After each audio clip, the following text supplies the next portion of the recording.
Can you hear me? Okay. The board did not meet in closed session this evening. So we will call to order at, trying to get arranged, 6:03.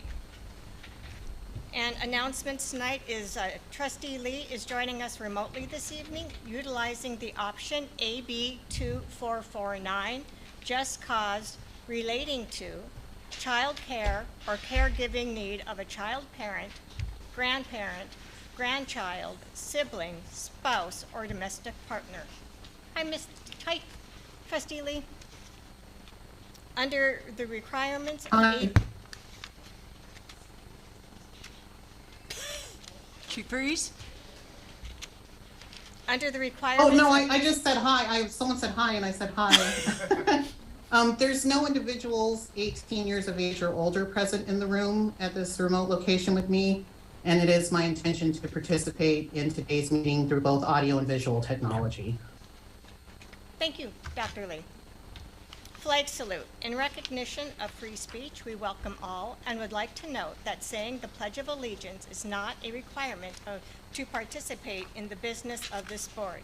If you do not say the Pledge of Allegiance, you are most welcome here as an equal participant of the business of this board.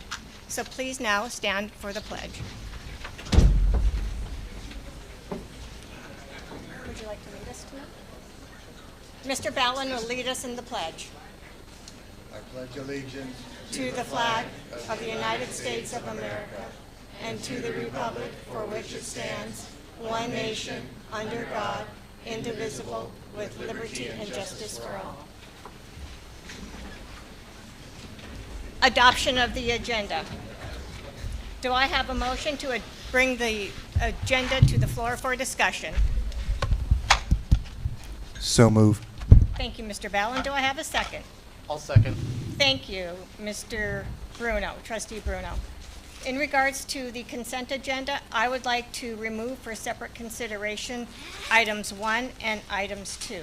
Is there any other on the consent agenda that would like to be removed? Ms. Pope, I know there are 2 that I would like to give comment. If we could pull item 11 and 18, that way I can provide some a little more detail for the board and the community. Very well. To be clear, we will remove for separate consideration and discussion on the consent agenda number 1, number 2, number 11, and number 18. Do I now have a motion to adopt the agenda as amended? I'll move. Thank you, Mr. Bruno. Second. Thank you, Mr. Ballin. Let's do a roll call vote since Trustee Lee is remote. Trustee Lee, roll call Aye. vote, please. Did she say aye? Okay. Mr. Ballin? Or sorry, Mr. Bruno. Aye. Mrs. Anderson? Aye. Mr. Ballin? Aye. And Mr. Mason? Aye. And chair votes aye. We will now have the organizational report, CUTA. Ms. Mason?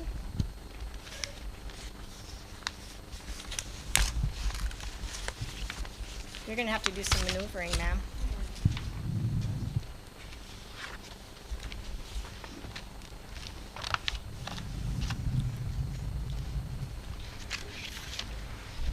Hi, good evening. Is it on? Okay. I don't have much to share other than we would like to thank the school district and Mr. Jordan's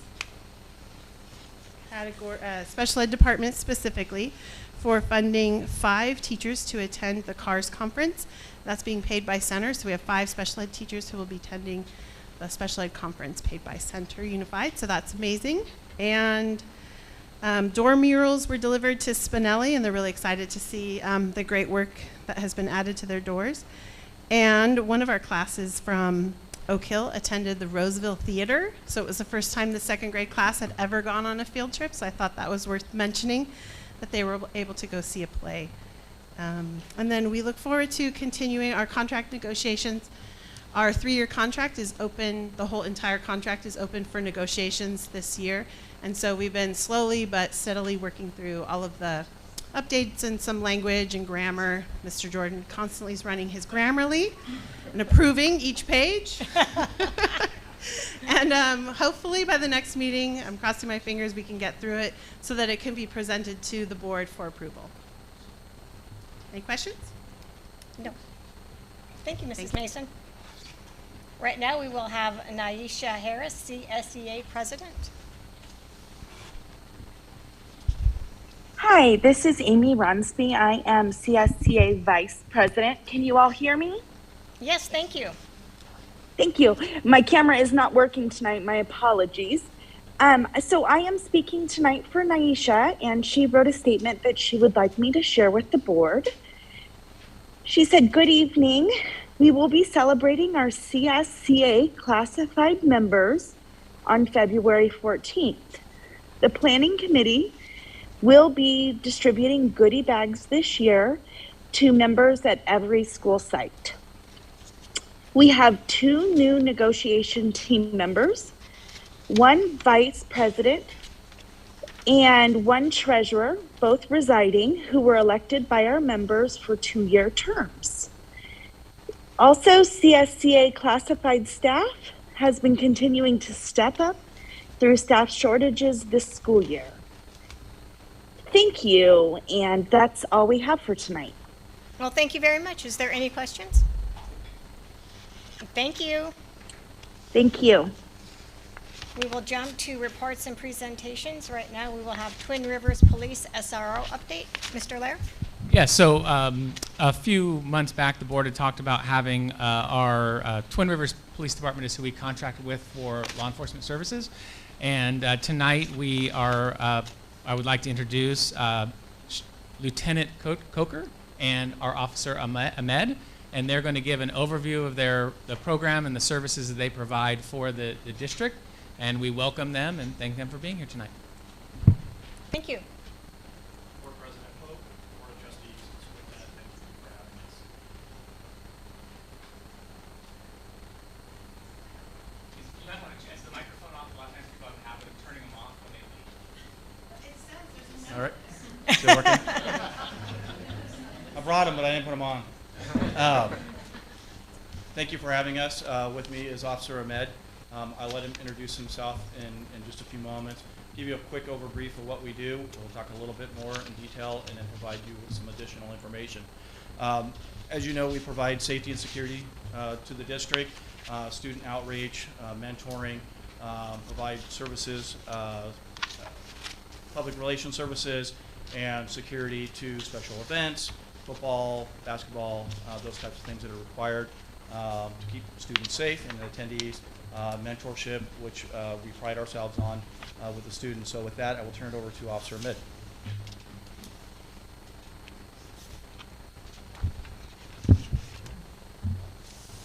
Good evening, Board President. Good afternoon, Board of Trustees. Good evening, Superintendent. I just wanted to tell you a little bit about myself and my role here as Center SRO.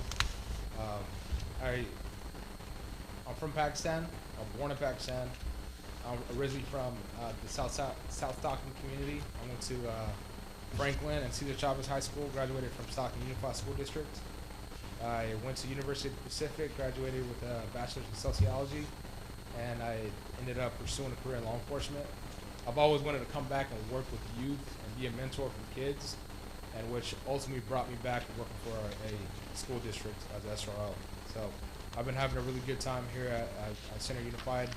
One of the things I want to talk about, what I do on a daily basis. So my role is to be visually present, show my presence on school grounds, mentor students, have a proactive step towards safety, and overall just work closely with admin and just, whenever they need me, give me a call and stuff like that so we can work together.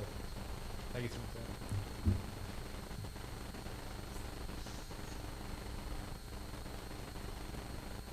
Okay, so as you can see, primary function, again, is with the safety and security of our students and staff and visitors who come here. We do provide 24-hour service to the district. We have officers assigned to patrol on graveyard and weekends. So anytime there is a call for service, alarm activation, anything like that, whether it be a fire alarm, burglary alarm, or somebody just witnessed something, as well as just a proactive check-ins with the district. That is done. We help monitor cameras, security cameras within our communications in our dispatch center. So that is monitored 24 hours a day as well. As he said, he's here to help provide a proactive security measure by being present, being visual. Obviously, we'd rather stop things before they start. Creating opportunities, the interaction with students is huge for us, building that gap between students, the families, and law enforcement. We respond to mental health crisis, bullying issues, assist, as well as assist with child protective services when needed. All right. In addition, we do provide parking enforcement, traffic enforcement around the schools to ensure that our students are safe. Those dropping off, most of that is done during the beginning hours and the later hours when we have our most congestion around the school sites. As well as, it's not all about traffic enforcement. We do thrive ourselves on doing driver education as well. So we provide more driver education to the persons that we stop than we actually provide enforcement through citations. As we said earlier, we provide security at dances and other functions. Anytime we're asked, we're here, and we will always make sure that we provide a service, whatever that request is, from the school site admin themselves, or the superintendent's office, or one of the designees. One of the things that Officer Ahmed does on a regular basis, he does work with the school site.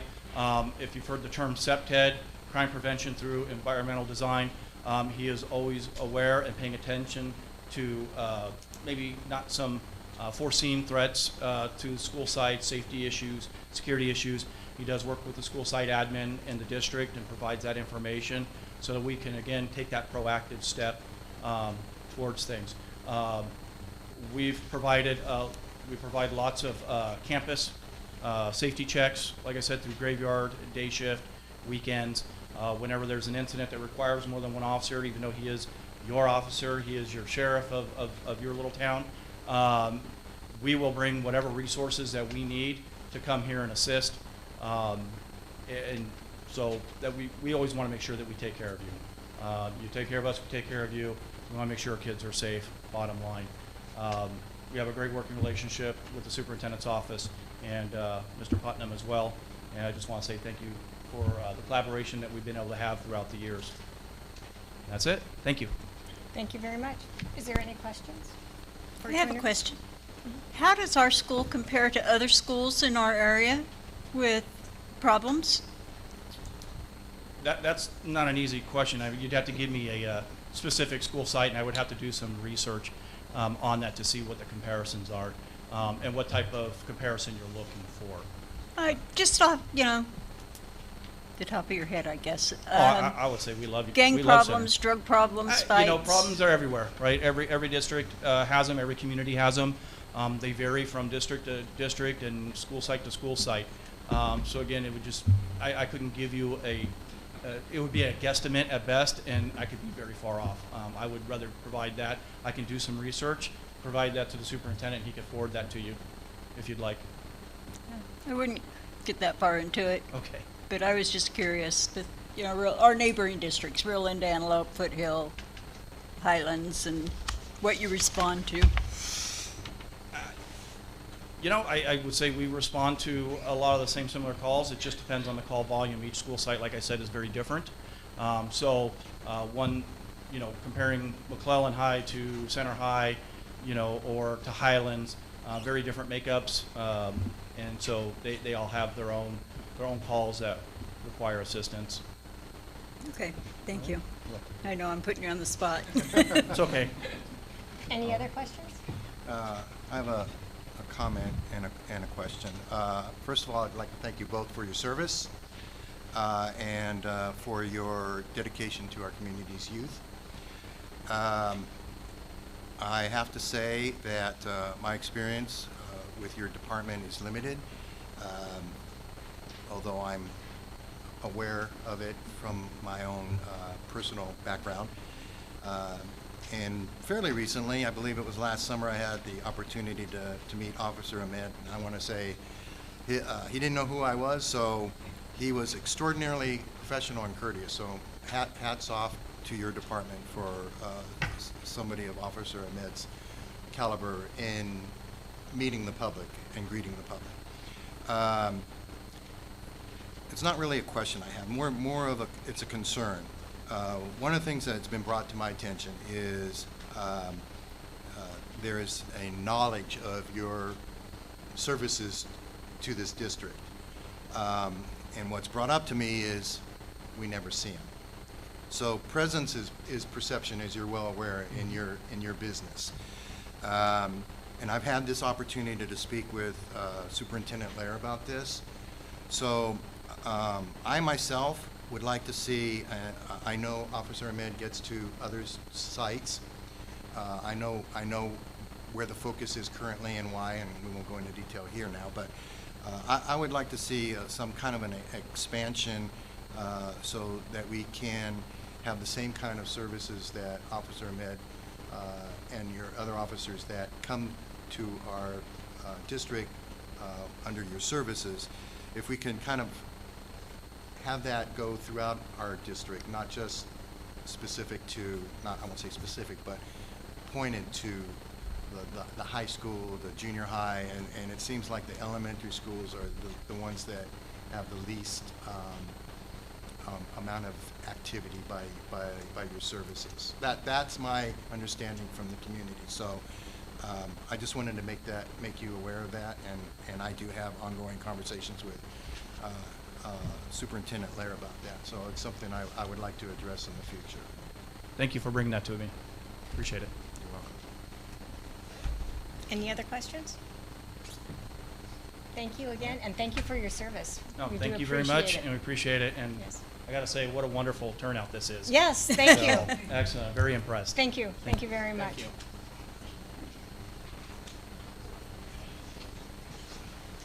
So right now, we will have the independent audit report for fiscal year 2021-22 from Ms. Coronado.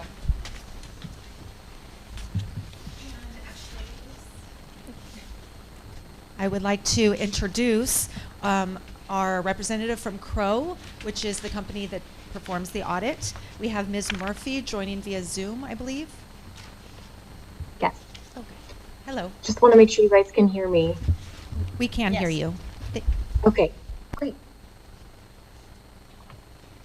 Okay, so thank you, Lisa. Thank you, everyone, for having me tonight. My name is Moran Murphy. I'm a senior staff at Crow, and we conduct the audit of the financial statements. We also do audits over federal awards and state awards.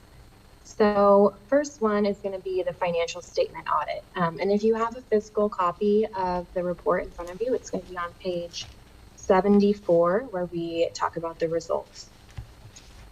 So first one is financial statements. So we issued an unmodified opinion, which is what you want to see. That means there was no findings, deficiencies, misstatements, anything like that. So in other words, it's a clean audit opinion. For federal compliance, we tested the Education Stabilization Fund programs, commonly known as ESSER or GEAR dollars, money related to COVID-19 essentially. And there we had an unmodified opinion as well. And then we also tested a number of state compliance areas, and finally an unmodified opinion. So clean audit results all the way across the board. And then you guys also have Measure N. So under Proposition 39, we are required to perform a financial statement audit as well as a performance audit report. So for the financial statement audit of Measure N, we have an unmodified opinion. So again, no adjustments, misstatements, findings, anything like that. And then for the performance audit, we have a methodology section in our report that describes the procedures we do over the bond. To summarize, we tested about $13.9 million of expenditures, and we noted no findings, and we concluded that all of the bond money was spent appropriately and for approved bond projects. There are a few things we are required to disclose as auditors. So there are some areas in the report that do contain estimates like LCFF revenue calculations, capital assets, another one just to give an example. There was one new accounting standard this year that was implemented titled GASB 87, and that is related to leases. However, there was no financial impact on the district related to that new accounting standard. There were no audit adjustments, and there was only one misstatement that was not required to be recorded, and that is related to the fair market value adjustment of the Cashin County balances. There were no situations where our independence was impaired, and we also had no disagreements with management during our working relationship. And speaking of management, we just want to thank Lisa and her team for providing everything on time. And we know we ask for a lot, and it's a lot on top of her regular job. So we just want to thank her and anyone else who was involved with the audit process. So with that, I will turn it over to questions if there are any. Is there any questions from the board? There are no questions. Just thank you very much. Thank you. Thank you. What a stellar audit. And I want to thank a lot of people for making this a clean audit, because they look at all of the money that's coming in from different programs. And so, for example, our English Learner Program is one thing that's audited. And so all of our English language teachers need to complete the paperwork appropriately for there to be no findings. That's one example. Our attendance secretaries have to take attendance properly. Our ASB secretaries have to manage their records. And so it comes from a lot of different departments, HR, et cetera. It is a team effort. And so it's not just the business office. We have a lot of people to thank and give kudos to for this. Well, thank you, Ms. Coronado and the team. Okay, thanks. Thank you very much. Thank you for Thank you. coming tonight. And then next, we will have the Citizens Bond Oversight Committee Annual Report and Audit by Ms. Coronado. And actually, we have one of our CBOC members who is coming up here to give the report. Awesome. CC Linder, and she is a former district employee also.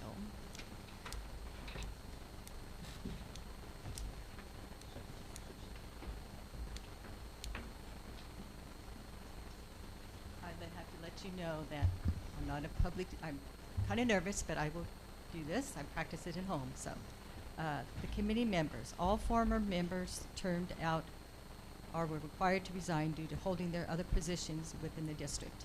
We have 4 new members being voted on at this meeting. We have 3 vacancies. Measure N, passed by voters in 2008, to acquire construction improved school facilities, including building new schools and classrooms to reduce student overcrowding, improving existing schools for greater energy efficiency, and increase the access to computers and technology. $500 million in general obligation bonds, $55,150,000, 11% sold as of June 30th, 2022. 2021-22 project expenditures: Rex Fortune Elementary Building Project, Rex Fortune Elementary Land Acquisition, Center High School CTA Construction Program, Center High School CTA Information Communication Technology Program, Program Management, bond sale issuance and refinancing cost, total $16.25 million. Performance audit: our audit firm Crow concluded that Center Joint Unified School District expended bond funds only for the specific projects approved by the voters. Financial audit: Crow's audit disclosed no instance of noncompliance. The Measure and Citizens Bond Oversight Committee hereby states that, in their opinion, Center Joint Unified School District is in compliance with the State of California Constitution with regards to the general bond process for the fiscal year 2021 and 2022.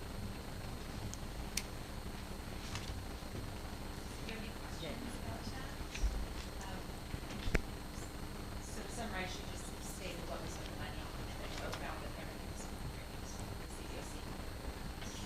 Thank you. Is there any questions from the board? No questions. Thank you. Good job. Thank you very much, Cece. Ms. Pope, can I just make a comment? Yes. I know when Ms. Coronado recruits folks to be on the board for this, they probably don't realize they're going to have to do public speaking in front of, maybe 60, 70 people. So I just want to extend our thanks to Ms. Linder for being here tonight. I know public speaking for some is challenging, and then when we walk in the room, but I appreciate the service you've done for our district while working here and then currently in this role, so I just wanted to acknowledge her for that. This isn't the glory of what it's like, oh great, we get to work with the numbers and stuff, and then, oh, by the way, you get to come speak. So thank you, Cece, for that, and thanks for your continued support. Thank you, Cece. Thank you, Ms. Coronado. At this time, we'll have the Williams Uniform Complaint Quarterly Report by Mr. Jordan. Good evening. I'm happy to report. I have nothing to report. This concludes my report. Thank you very much. Thank you, Mr. Jordan. Do you know how many times I've heard that? It's a good one to hear. Yes. I think there's only been one time that it was different in all could those be. years. And we'll continue to the bullying prevention update with Mr. Jordan, as well as Mr. Barassi and Mr. Miranda. If you were impressed by my last Presentation? wait till you see this one. I'm happy to introduce Mr. Barassi and Mr. Miranda. Thank you very much. Tough job.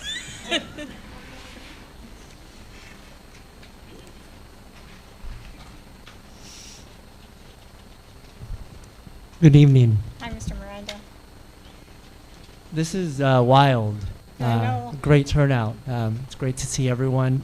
I am pleased to present to you all here this evening about the district's efforts to create a safe, supportive, and inclusive environment for all students, staff, and families that create an inclusive environment free of mistreatment, disrespect, and isolation. So this evening we'll be going over our bullying prevention efforts at the district level and then at the school site levels. I was allotted, I think, 2 minutes. I may have gone over that right now.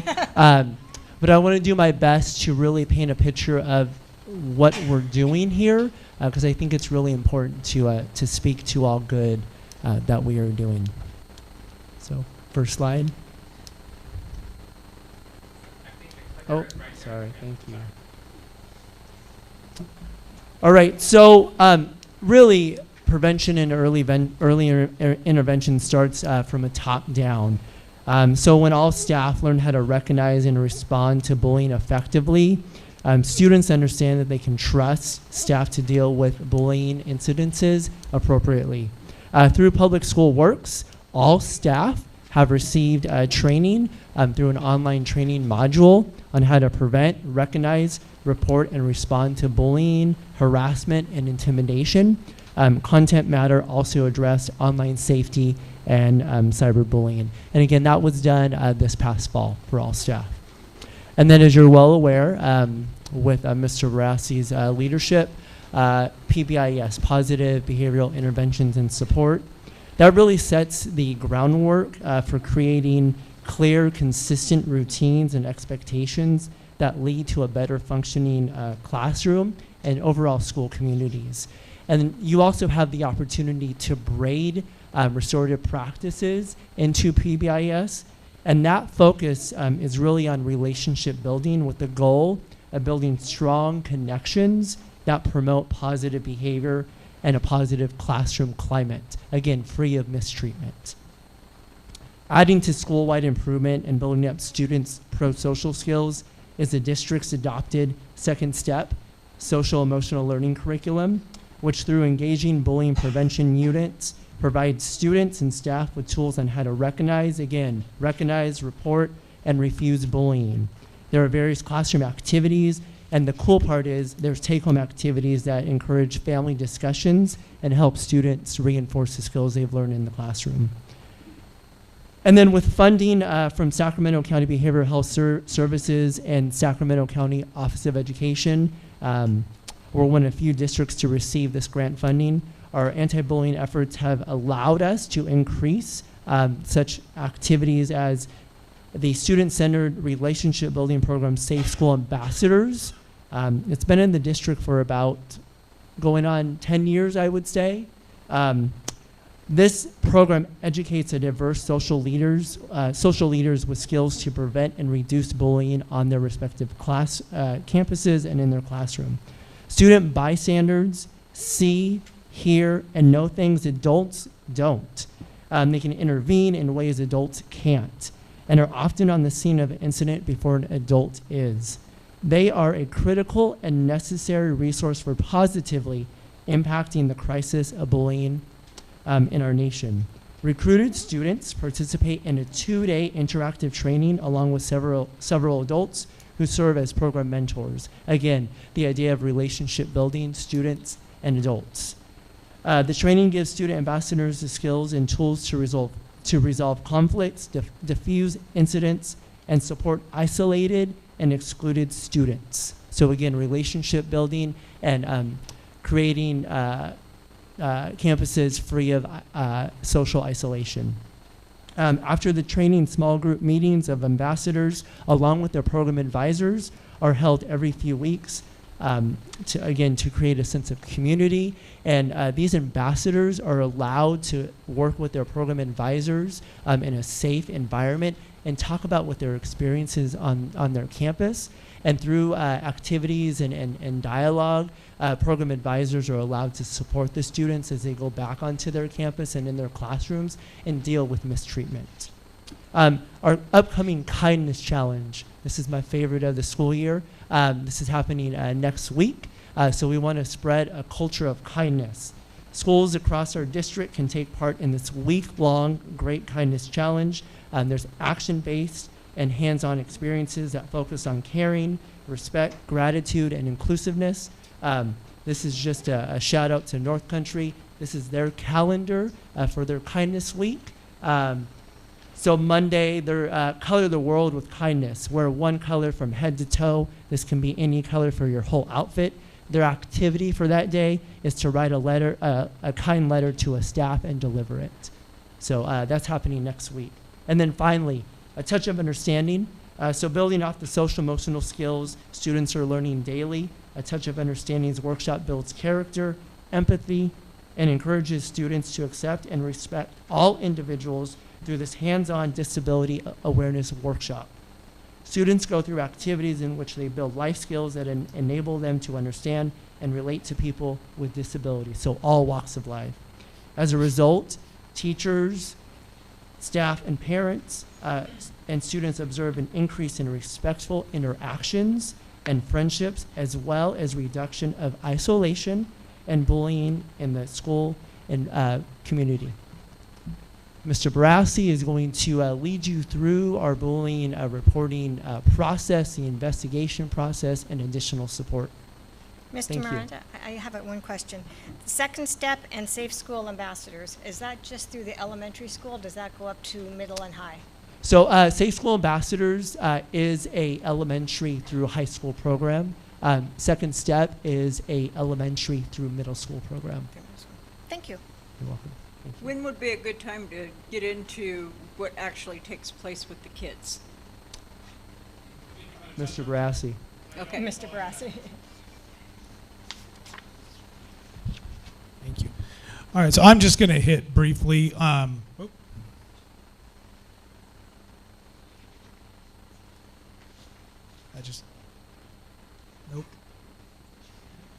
Okay, so I'm just going to touch on reporting and the investigation process, mainly through our administrators.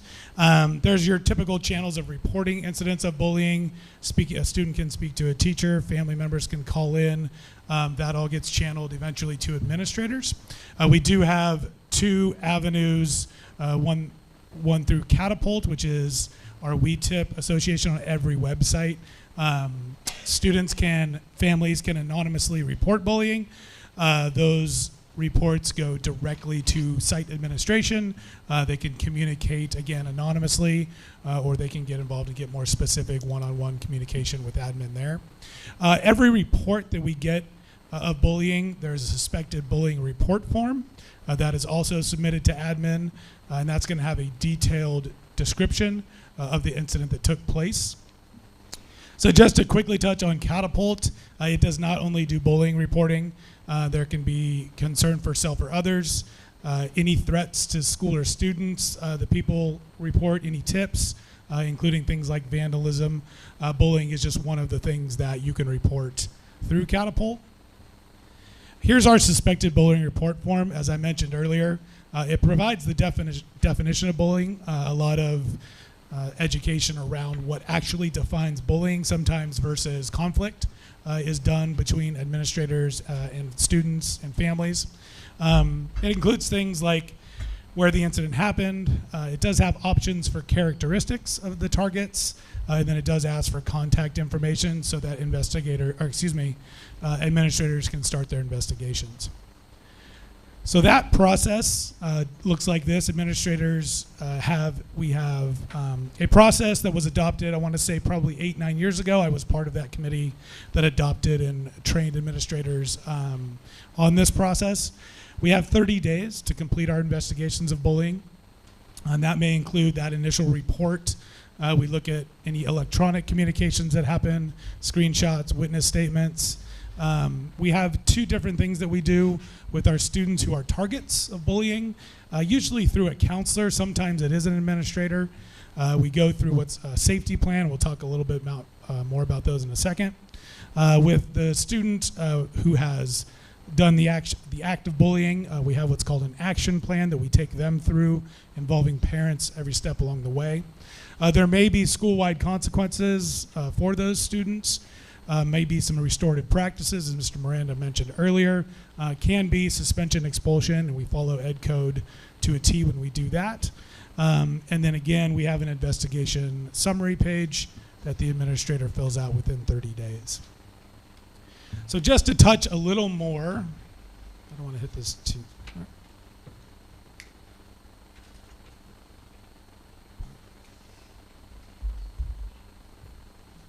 Lauren, can you advance it for me? Something's wrong with me. I don't know if she can hear me. Just to speak a little more on our action and safety plans. Again, the action plan is done with usually the administrator and the students who accused or has been proven to be the aggressor in the situation. Those are done, kept in the CUME file, again signed by parents. We involve parents in every step. And then the safety plan, usually done with our counseling staff, mental health professionals, sometimes again administrators. They go through with the students who are the targets, work on strategies, things that they can do, including reporting again. And then again, we include those safety plans in our documents and in our CUME files when we go through them. And again, those include supports for those students involved. Okay. Are there any questions about my piece or Mr. Miranda's? I do have a question. Can you give us a rough overview of the difference between bullying and conflict? Because I've heard of cases where someone says, oh, this person was bullying me, and the other person says, no, you were bullying me, and it seems rather mutual, so. Yeah, so we look at some elements when we look at cases of bullying. The first thing is it's got to be severe or pervasive enough to qualify to take to that step. Usually bullying happens repeatedly. There also has to be an imbalance of power between the targets. So 2 friends who get into conflict or 2 students that we consider at the same social, physical, emotional, that level. Usually that can sometimes turn into a conflict, which we would then investigate and handle in a different situation. But those things have to be present. And a lot of those times we go through those definitions, including the definitions of cyberbullying, which is that harassment done online. We go through those with families, and then we decide whether we take it through the bullying investigation process or we handle it as a conflict. Are these kids trained to know the difference? Were you done? I'm sorry. No, talk in your mic. Oh, I thought my voice was loud enough. Are these kids trained to know the difference when it's too serious for them to handle? And what if, say, 8-year-old Timmy has been punched by several people or is being harassed by a group of people? How serious is that taken, and when does it get bumped up? So what I can say is through some of those elements, our SEL training, our second step program, they all have elements at each grade level of bullying. One of the great things about the Safe School Ambassador training is it gives kids those resources to handle those lower level incidents that you're talking about. But that last one is how to report, how to talk to an adult, to a trusted staff member, to a teacher about how to escalate. And we do work on identifying those kind of situations as well. And the situation that you talked about would be treated very seriously, would go through this process, and then administration would take appropriate action. I do have a comment as well and a question. I wanted to thank Mr. Barassi and Mr. Miranda for your presentations. The information was very helpful, especially the overview of what's being done at the school sites to address the issue of bullying prevention. I think it was Mr. Miranda who mentioned that all the staff was trained on public works training. I was just curious to hear more about that, and a question for Mr. Lair. I know that it was available for staff, but would board members be able to have access to that for review? I really think in terms of understanding bullying, as well as how we're addressing bullying prevention in our district, would be great to have that same training and access to the same training that the staff had. Is that a possibility, Superintendent Lair, or how does that all work? Yes, Trustee Lee, we could certainly make that available, and I'm going to lead to Mr. Grimes. It's every year we go through that, or every other year that we do the bullying? Bullying's every year. So every year we do go through it. So when it comes up, or even now, it's a link. It's all an online program that we would be happy to share with the board. There is some. It's good information as we go through it. So we're happy to get that out annually. We can put you on our list where you get to go through it like all of us. But it is good information because it does explain a lot of detail, as Mr. Barassi pointed out. It talks about the difference between conflict and actual definition of bullying. And as stated earlier, through like our Catapult WeTip that's on every website, we encourage students, don't try to diagnose yourself. If it's something that you think is serious enough, please report. That'll get to the appropriate administrator, and then we can deal with it from there. So please make sure if you see something, say something. If that's to an administrator in person, a teacher, a trusted staff member, or to report anonymously, please do it. That works for the older kids, but not for the younger ones. The other piece I think that we're not understating, but actually gets used quite a bit, is that Catapult Anonymous system. It is really good. It has given us a lot of tips where maybe someone's at home, a family, maybe they're a little nervous, but it initiates that conversation. It does get used quite a bit, not just for bullying, but for many different things that help us with that. So to Mr. Barassi's point, if you see it, say it. We'd rather you tell us, and then we work through it with you, than someone think, oh, someone else will take care of it. So that is something that we need to continue to emphasize for folks to use. Thank you. Thank you very very much, both of you. I'm sorry, gentlemen. So, thank you very much for your presentation. I'm very pleased to see this program going forward. I think it's unconscionable, cruel, disruptive, and harmful to the development of our children, and I think this is very important. So I applaud you for your efforts. So my question is, I'm new to the board. I'm not all that familiar with Catapult, but one thing I did not notice in your presentation was the accumulation, tracking of statistics. How many reports, what schools, whatever type of identifiers that you have in this form. Is that captured in Catapult, or is there some other application or format, or is it just stays on paper? So I can't 100% speak to what Catapult tracks. I know who it goes to. I know when incidents do arise to the level of administration and there is action taken, whether it's through this process. We have actually multiple means for recording in our SWIS system, which is our school-wide information system that we use for PBIS. So anytime we can track a student, whether they're a target or accused of bullying behavior in there, as well through our ARIES system. I am not 100% sure. I'd have to ask Mr. Graham regarding how Catapult retracts, or how it tracks incidents coming in.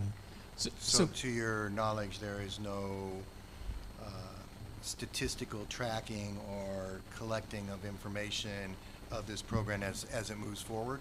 Through Catapult. Catapult, think of it more of an information conduit. So I would need to double check, but it really is on the back end. Once we get the report, we have statistics on that. So I think what Mr. Brass is saying is whether it turns into a bullying situation or maybe it's a regular discipline or a counseling referral, we have all that. But I would need to double check on Catapult to see, they have to have the statistics on that. I just don't know. I have not seen that personally yet. And administrators can correct me, but we do have to close those reports out. Correct. So we do have information on how those reports were closed, whether it was an invalid report, whether it went through, and we did an investigation. We do have to mark them when we close them, so we will have information on that. So, if I can make sure I'm understanding correctly, Catapult's more like an email client for sending the message in, but the actual data would be stored in Swiss and Aries, correct? I would say yes. What we would need to find out is whether Catapult tracks the number of referrals, but it does. It's a conduit. You can two-way message back in it anonymously, but really the action would be saved within Aries or Swiss. Yes. Thank you. Any other comments?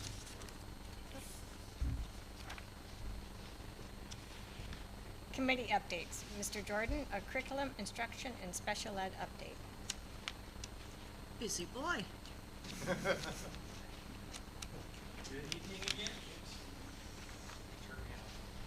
Good evening again. I'd like to start this presentation with just a quick appreciation. It takes a lot of hard work and effort to keep all this audiovisual sound and everything up and going. Eugene and Lauren, month in, month out, do an outstanding job.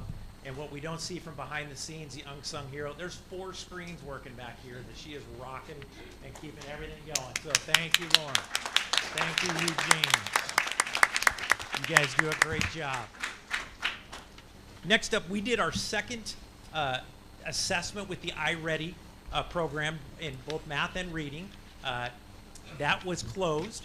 We had our meeting last week. Becky Lawson did an outstanding job with all of our administrators. We looked at the district-wide data, started analyzing that data.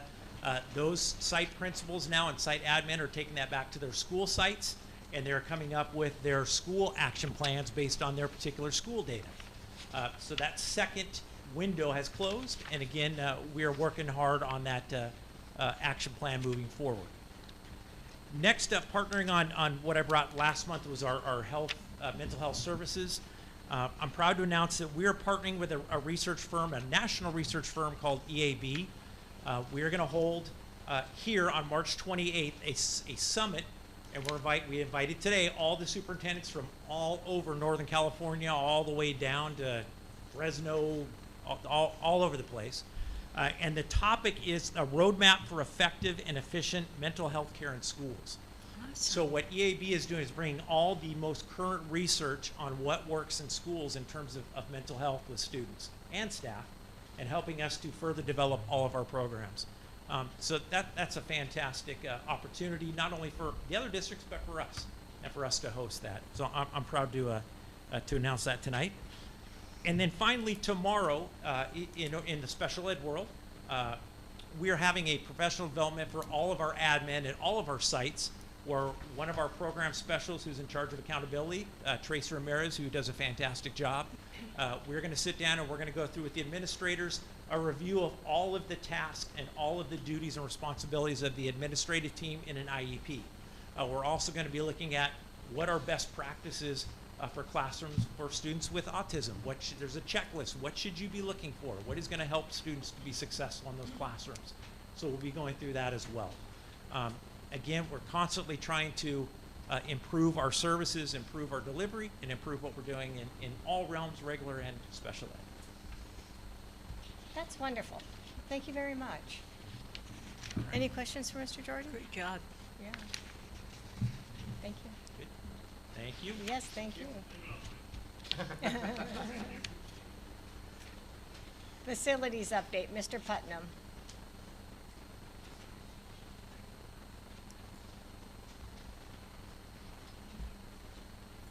Good evening, everyone. Well, needless to say, this last month, weather-wise, has been a little bit of a challenge for the district. We've had numerous storms come through, and pretty much the district handled everything great until Saturday. Saturday was a little brutal. About a 45-minute monsoon is about the only way to really describe what hit here at Center High School. I received a phone call from Superintendent Lair. We saw some water ponding over at one of our other school sites. I met superintendent over there.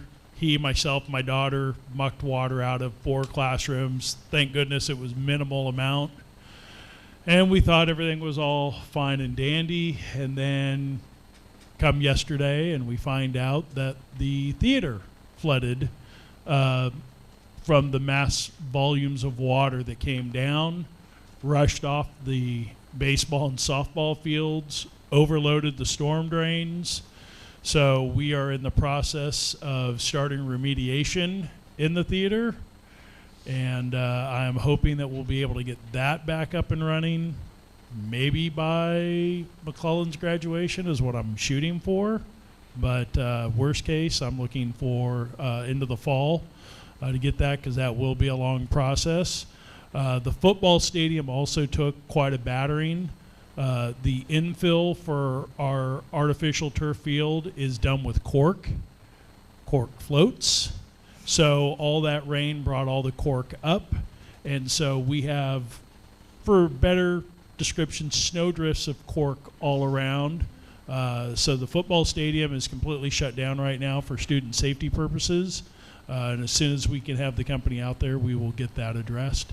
And that is the worst part. And then our CTE project behind us and our Rex Fortune school sites, they weathered the weather beautifully, and they are still on target to complete out at their scheduled dates. Any questions? No, You're doing a great job. Yeah, thank you for your efforts. Oh, it was basically pretty much all hands on deck, from grounds maintenance, administrators, custodial staff, everybody just. And the superintendent. And your daughter. And your daughter. And the wonderful Vivian that I've only heard about. And sorry, I'm going to tease Richard. Richard can talk. Vivian can talk. She and I had a great time. She's a great young lady, and she was a pleasure. And she worked hard. You know, we had to sweep a couple rooms, but she was right there with us. And we were teasing her, saying she wore boots. She was the only smart one of the group. Yeah. Tell Vivian thank you. You got it. Thank you. Also, on a related note, I'm noticing the continuing changes in this room, and I'm liking how things are coming along. It is coming along. I'd like it to move a little bit faster, but we have some delays with getting materials and all that. So it's kind of that added little bonus. What is new in the room this month? Thank you very much. Thank you all. Thanks.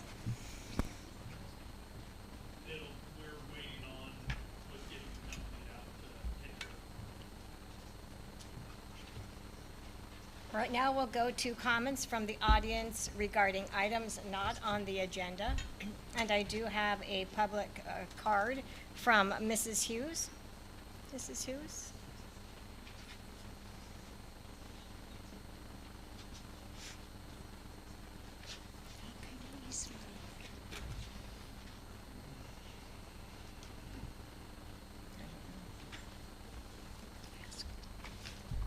Long walk from over I know, back there. right? Wow. Is the mic on, Mrs. Hughes? Is it on? All right, Can you I hear think me? so.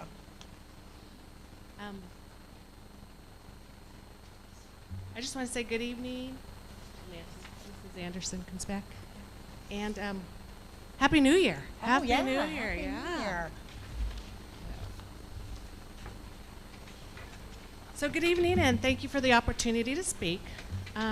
I've been involved with the district since about 2007. I've seen the various board members come and go, and I have never experienced such a dysfunctional board dynamic than in the last 2 years. Lately, the meetings have been very difficult to watch. November's meeting was very disturbing and hurtful to hear Dr. Lee attack the virtue of our students. It upset many high school students and has been a popular topic on campus. But most importantly, It upset my children. And that's when Mama Bear comes out to address the issue. Her comments regarding racism, homophobia, and needing to take action and training to shift the culture of our district were offensive. Her comments came across to my children as generalizing the student body and staff as being racist and homophobic. Although it may not have been what she actually meant, that was how it was interpreted by my children. Unfortunately, Dr. Lee was not present last month to witness the presentation by our high school leadership group on the various ways that they have been changing the culture and dynamics of our school. If she has ever attended any school event, she would see that she is wrong. Changes are being made to include our various cultures and dynamics of the district. I feel her comments were inappropriate and request a public apology. Dr. Lee, I see that you may have some good intentions and ideas, but your hostile approach and tone make it very difficult for your ideas to come to fruition. I feel your constant criticism of our district has blinded you to the efforts and achievements of our admin, staff, and most importantly, our students. You speak of wanting to see more inclusion in celebrations of diversity, yet at our high school's first ethnic event in November by the Hispanic Youth Leadership Club, you didn't even take the time to show up to the event, congratulate, or even give accolades in your board report. Are you pushing empty requests for diversity, or did this event not fall into your particular category of diversity? You preach diversity, yet regarding the policy to verify your residents, one of your arguments was that no other district has this policy. Am I to assume that diversity only applies when it's beneficial to your agenda? You claim that showing your verification of residency is immoral. Do you also feel this way when you're requested to show identification at any other establishment? You seem to be the only person who is not complying with this policy. Is this violation of policy going to be the norm for you? I am curious as to what are the ramifications of consistent policy violation. Has the community elected a representative who feels she is entitled to violate policy and openly promote this to our youth, as she did in November's board meeting? In the last 2 years, the district's attorney has been called upon several times for issues that were cried out upon as being legal or not. Costs for attorney fees regarding our school board matters alone in the last 2 years was $24,000, which comes out of our district's general funds. Money that should be used towards the benefit of our students, our district, and our community. In November's meeting, Dr. Lee mentioned illegal and seek legal counsel numerous times. How much more money are we going to spend on attorney fees for the duration of her term? I feel that it may be beneficial for the community to nip this unnecessary spending of general funds in the bud and petition for a recall. I'm sorry to interrupt you, but the 3 minutes is up, so you might want to wrap up. I'm sorry. Done. Oh. Sorry. Thanks, Mrs. Mic drop.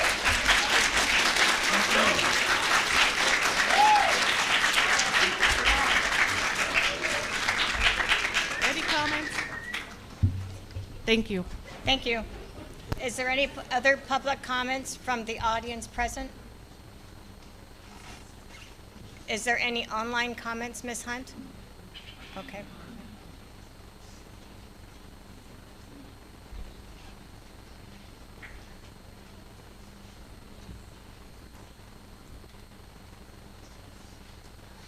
I have one person online with their hand raised. Please unmute your mic.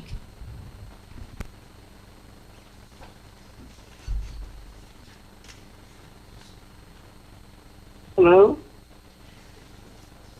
Hello? Hello, hi. Please state your name. Hi. Please state your name. Well, under the Brown Act, I don't have to do that. Okay.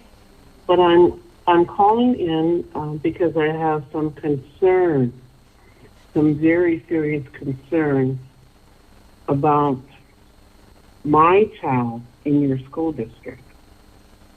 And I think that there is a lot. First of all, I would like to state I don't know any of you. I've never met any of you. But I'm very concerned about things that my child has experienced in your school district.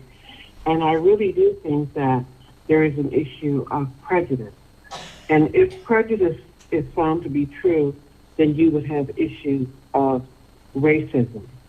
And I grew up in segregation, so I don't have to think of things off the top of my head. I have lived through it.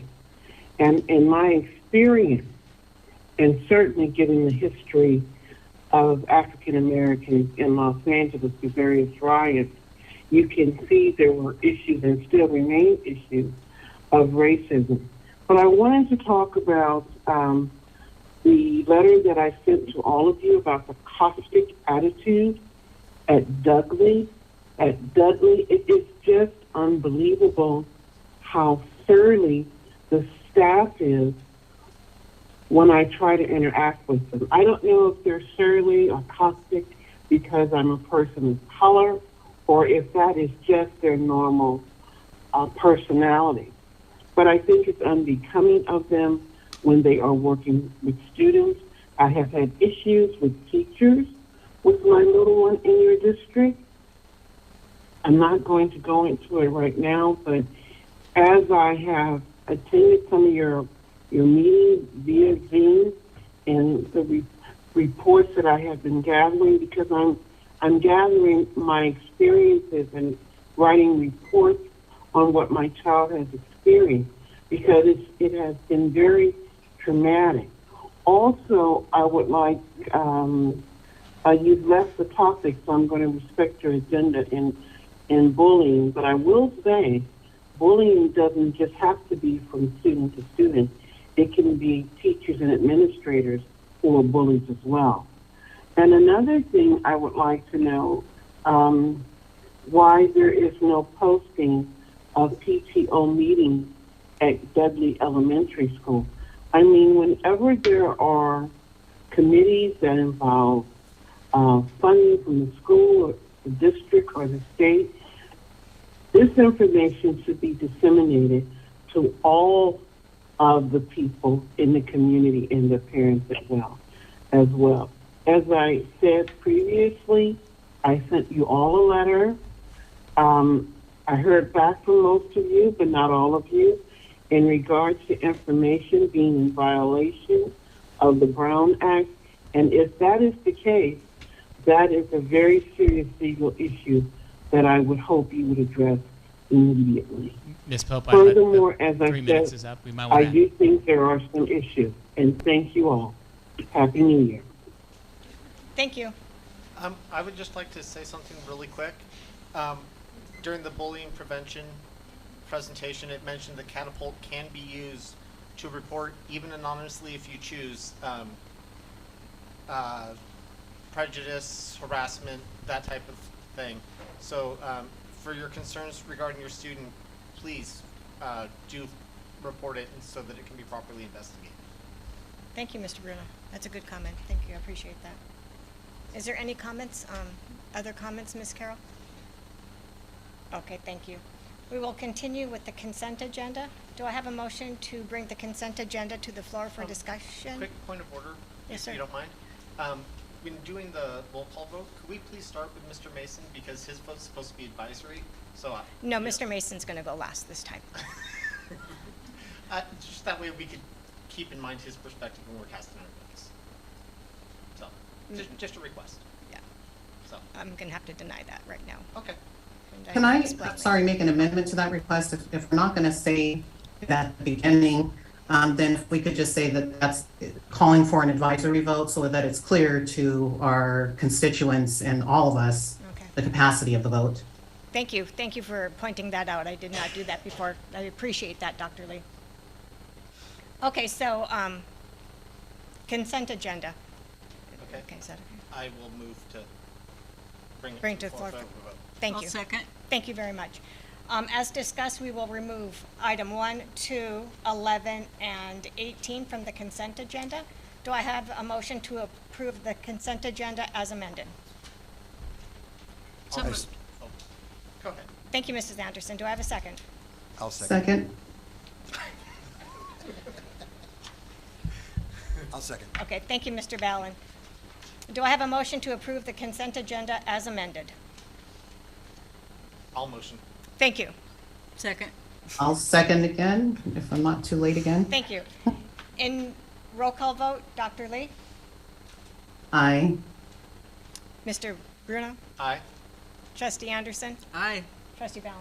Aye. And the advisory vote, Mr. Mason? Aye. And chair votes aye. In regards to consent agenda item 1, approve adoption of the minutes for December 14th, 2022, the regular meeting. Do I have a motion to approve the agenda or approve the consent number 1? I will so move. Thank you. Do you have a second? I'll second. Thank you. Roll call vote, Dr. Lee? Thank you, Mr. Bruno? Aye. Thank you, Trustee Anderson. Aye. Trustee Ballin? Aye. Advisory vote, Mr. Aye. Mason. Chair votes aye. In regards to consent agenda number 2, approve resolution number 12/2022-23, resolution on board compensation for missing board meeting. Do I have a motion to approve? I will make that motion. Thank you. Do I have a second? I'll second. Thank you, Mr. Ballin. Roll call vote. Dr. Lee? Aye. You'd have to abstain, please. Only because this is the one related to the missed meeting last month. Oh, You- I apologize. Resolution for board, yes, that's related to me. Abstain. Thank you. Thank you, Dr. Lee. Mr. Bruno? Aye. Ms. Anderson? Aye. Mr. Ballin? Aye. Advisory vote, Mr. Mason? Aye. And chair votes aye. In regards to the consent agenda number 11, do I have a motion to bring it to the floor for discussion? So moved. Thank you. Do I have a second? Also move. Thank you, Mr. Ballin. Mr. Lair? Yes, just this has come up a couple different times, so I want to just restate the process for surplusing books, because us as educators, we don't like the idea of books being, quote, thrown away. And it does come across when you read this that we are done with the books, we're getting rid of them. So I've had a couple conversations over the last few times, and kind of I think we came up with a plan. So the board actually approves the surplus. Once that happens, the materials are then placed on our website for 60 days. And then after 60 days, we then have the ability to pass them out to students, sell them if that was appropriate. Sometimes with textbooks, we end up selling them. There's other, like private schools that might buy them. And so one of the ideas that came up, once we get through all that, we typically would recycle the materials. So it was brought to my attention, one other option we can do is put better word out to our community when it gets to that time, that we have these books. These are library books that were either damaged or out of date, irrelevant information, things like that. But if we can get them in the hands of a family, a student, why wouldn't we? So one of the options that we're looking to broadcast that is in our weekly or bi-weekly messages. We will communicate with all of our families that we have these. Take a look. Here's a link to where we actually post every title on a PDF, and if parents want that, they can connect with the district, and we can make it accessible to them so they could get those. So I think that was a great option that was brought to my attention. So I wanted to let the board know that's something that we are going to be pursuing, and hopefully having less go to landfills and more go into our students' hands and community's hands. Is it possible to put some of the books in the book boxes? Some of our elementary school has book boxes. Actually, it's funny. We were joking today. We were saying if we knew the community libraries, we could drive around and fill those up with some of the books. So yes, we absolutely could put them in that. And then also, as we're driving down Black Eagle or whatever it may be, if we see a little library, we could certainly add a couple there. So I know Mr. Jordan and I spoke about that this morning, so we'll make sure the idea is just if we can get them in someone's hands before they get to a recycling place, I think it's better for everyone. Great idea. And for anybody that doesn't know, the public library also does that. Like once a year or something, they'll have huge book sales where you can pick up books. I Cheap. didn't know that. Okay. Moving on, consent agenda. I just want to approve that so we can. Oh, if you yes, don't mind, thank you. Consider it. Thank you. Let's do that. Let's approve consent agenda number 11. Do I have a motion for approval? I so move. Thank you, Mr. Ballin. Do I have a second? I'll second. Thank you, Mr. Bruno. Roll call vote, please. Dr. Lee? Aye. Thank you. Trustee Bruno. Aye. Trustee Anderson. Aye. Trustee Ballin. Aye. Advisory vote. Aye. Thank you, Mr. Mason, and chair votes aye. Now we will have a motion to bring consent agenda number 18, approve 2022 school accountability report card, to the floor for discussion. Just briefly, I had. We got to bring it to the floor I'm for sorry, I thought you discussion, did. please. So moved. Thank you. Second? I'll second that. Thank you. Okay, Mr. Lang. Okay, so I had briefed the board on this previously in communications. SARCs, the school accountability report cards, come from the state. Last year, they did the same thing to us. They have a regulation that stipulates that we must have our SARCs placed on our website by February 1st. That's not a problem. We bring it to January to the board. However, the state provides us some of the stuff through CalPads, the material that's in those reports. So the reports that you have in front of you, all we're asking is that you approve based on the material that's included in them. We will then post those. The state has said this is how we should do it. And then once the state releases the data to us, we populate the fields that are missing, and then we will bring them back to you. But I think for full disclosure, we wanted you guys all to know that this is not the done deal, and this, I'm sorry, I'm not gonna take the rap on this one. This is the state, not us. But they, with all districts, said, get it approved, and then come back at a later date, because they wanna meet that statutory requirement. Very good. Thank you for the clarification. And I just want to comment, when you said CalPads, I noticeably cringed. I have some coworkers who have been having quite the complications with CalPads lately, so. Do I have a motion to approve consent agenda number 18? So moved. Thank you. Second. And thank you, Mrs. Anderson. Roll call vote. Trustee Lee. Oops. Aye. Thank you. Mr. Bruno. Aye. Trustee Anderson. Aye. Trustee Ballin. Aye. Advisory vote. Aye. Thank you, Mr. Mason. Chair votes aye. We will jump to business items. Business item A, flag salute disclaimer. Do I have a motion to bring it to the floor for discussion? So moved. Thank you. Do I have a second? I'll second. Thank you, Trustee Lee. Mr. Ballin, this is something you wanted to bring forward? Yes, thank you, President. So as a prelude to this agenda, I brought forth, as it came up during my campaign activities for this board seat, I'd like to provide a little background information before I get into it. This agenda item, as well as others that will follow, was brought to my attention and of which I advised I would bring forth to the board for discussion should I be elected. I began my election activities in June of last year and actively began campaigning about 6 weeks prior to Election Day, November 8th. During my campaign, I contacted over 2,500 voters in person in 17 different communities in both Placer and Sacramento counties, and sent over 2,700 emails to registered voters in our district. Potentially, between these two, I reached over 5,300 voters within the Center Joint Unified School District community. During my campaign, a number of items of concern were brought to my attention, of which I plan to present to this board. I'm going off memory as to how often I believe they were discussed, and will present these items based on the number of times it was brought up by our constituents. And this item was the one that was brought up the most to me. So as brought to my attention, there is a high degree of dismay around the disclaimer that is read at each meeting prior to the board's meeting agenda item number 2, flag salute, which is our Pledge of Allegiance. This disclaimer is also printed in each board meeting agenda, as well as placed in each meeting's subsequent minutes. It was expressed to me of people's disapproval and concern of the district's disclaimer to many in our community who may have lost family, friends, neighbors, co-workers, or acquaintances throughout the years in serving our country, and their perception that such a disclaimer is disrespectful and desecrating to those aforementioned. Others that spoke to this described themselves as just being patriotic and felt it was unnecessary. Many adjectives were used to describe how those I was conversing with felt, many of which I cannot repeat here. However, the words disrespectful, unpatriotic, shameful, desecrating, profane, and violating were used. I researched this practice and was able to find any organization, entity, or group that performs this practice of disclaiming the need to stand, salute, and pledge allegiance to our country.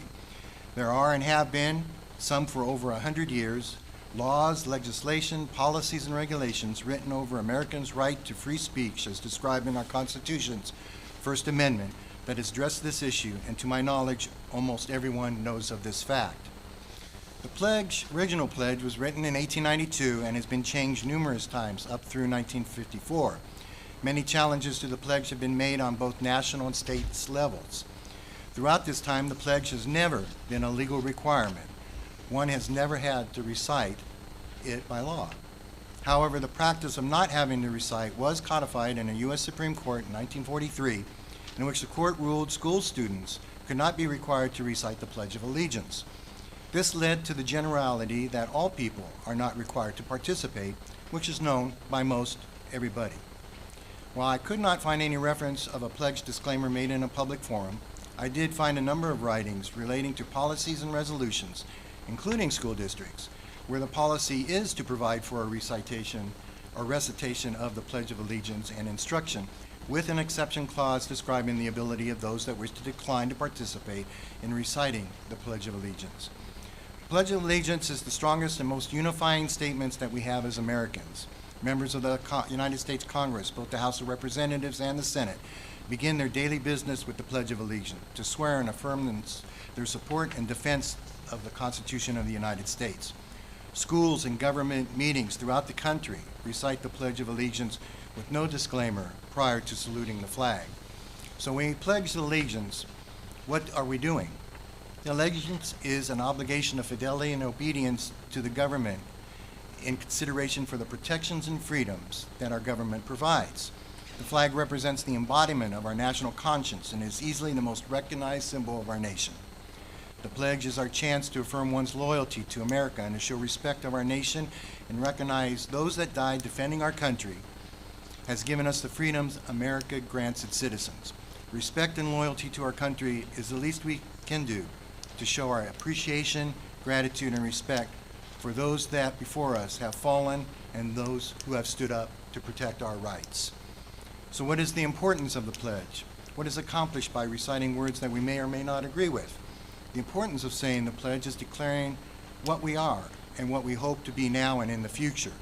The pledge is to honor the sacrifice and the history made by those who founded and established this country, and is a testament in the fight for equal opportunity that is afforded everyone today.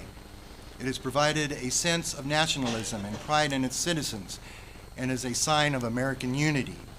The pledge was created to unite us and reassures Americans that the sacrifices made by others does not go unnoticed, and has led to the freedoms and opportunities afforded us all.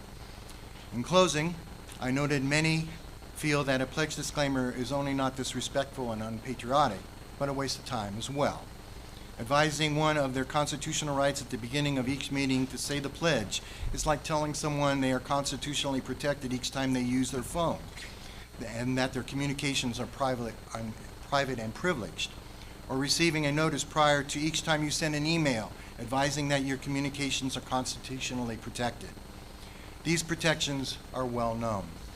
As such, I would like for the aforementioned to be discussed by the board with consideration to rescind this practice of providing a disclaimer to pledge allegiance to the flag. Furthermore, I would like a discussion around creating a resolution, a policy, providing that before each meeting, the Pledge of Allegiance shall be conducted. Thank you. I agree with you 100%. Is there any other comments? Yes, that was a over 6-minute comment from an individual board member, so I'd like to contribute my own. And it really relates back to things that have happened historically here on the board. I encourage members of the public and my constituents who have talked to me about this at my office hours to really go back to the April 2021 packet and read the commentary that I provided about business item B, which was the Pledge of Allegiance. We definitely have some differences of opinion here on the board. Our trustee Ballin just shared his. I'll share mine, that the Pledge of Allegiance as written and as conducted on this board, with the dynamics of it, especially if you go back and read my statement about my experiences with it, are very divisionary and divisive and exclusionary acts. And it's really not related to the business of this board. Not every school board in our nation starts their meetings with a Pledge of Allegiance or any other mandated speech from anyone.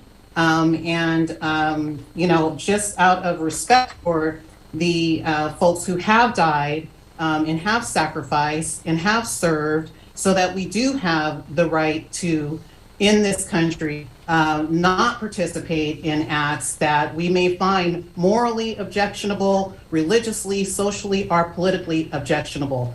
That is precisely what people have sacrificed for, and that is why it is absolutely something that's important for us to consider as a board. If we're not going to take the Pledge of Allegiance out of our agenda, it has no business being there, really, except for as an exclusionary act to others who do not align with the religious or social or political statements that are embedded within that particular exercise. So I think it's important that we know the history of what's happened, and that there are members of our community who did ask for these items, and that is something that's historical. It's part of the record, and I just frankly have to strongly disagree with Mr. Ballin's comments that he had to deliver about the purpose of our nation, our democracy, disrespect, and so forth. I think it's very important that we respect all and that we create inclusive environments for all people.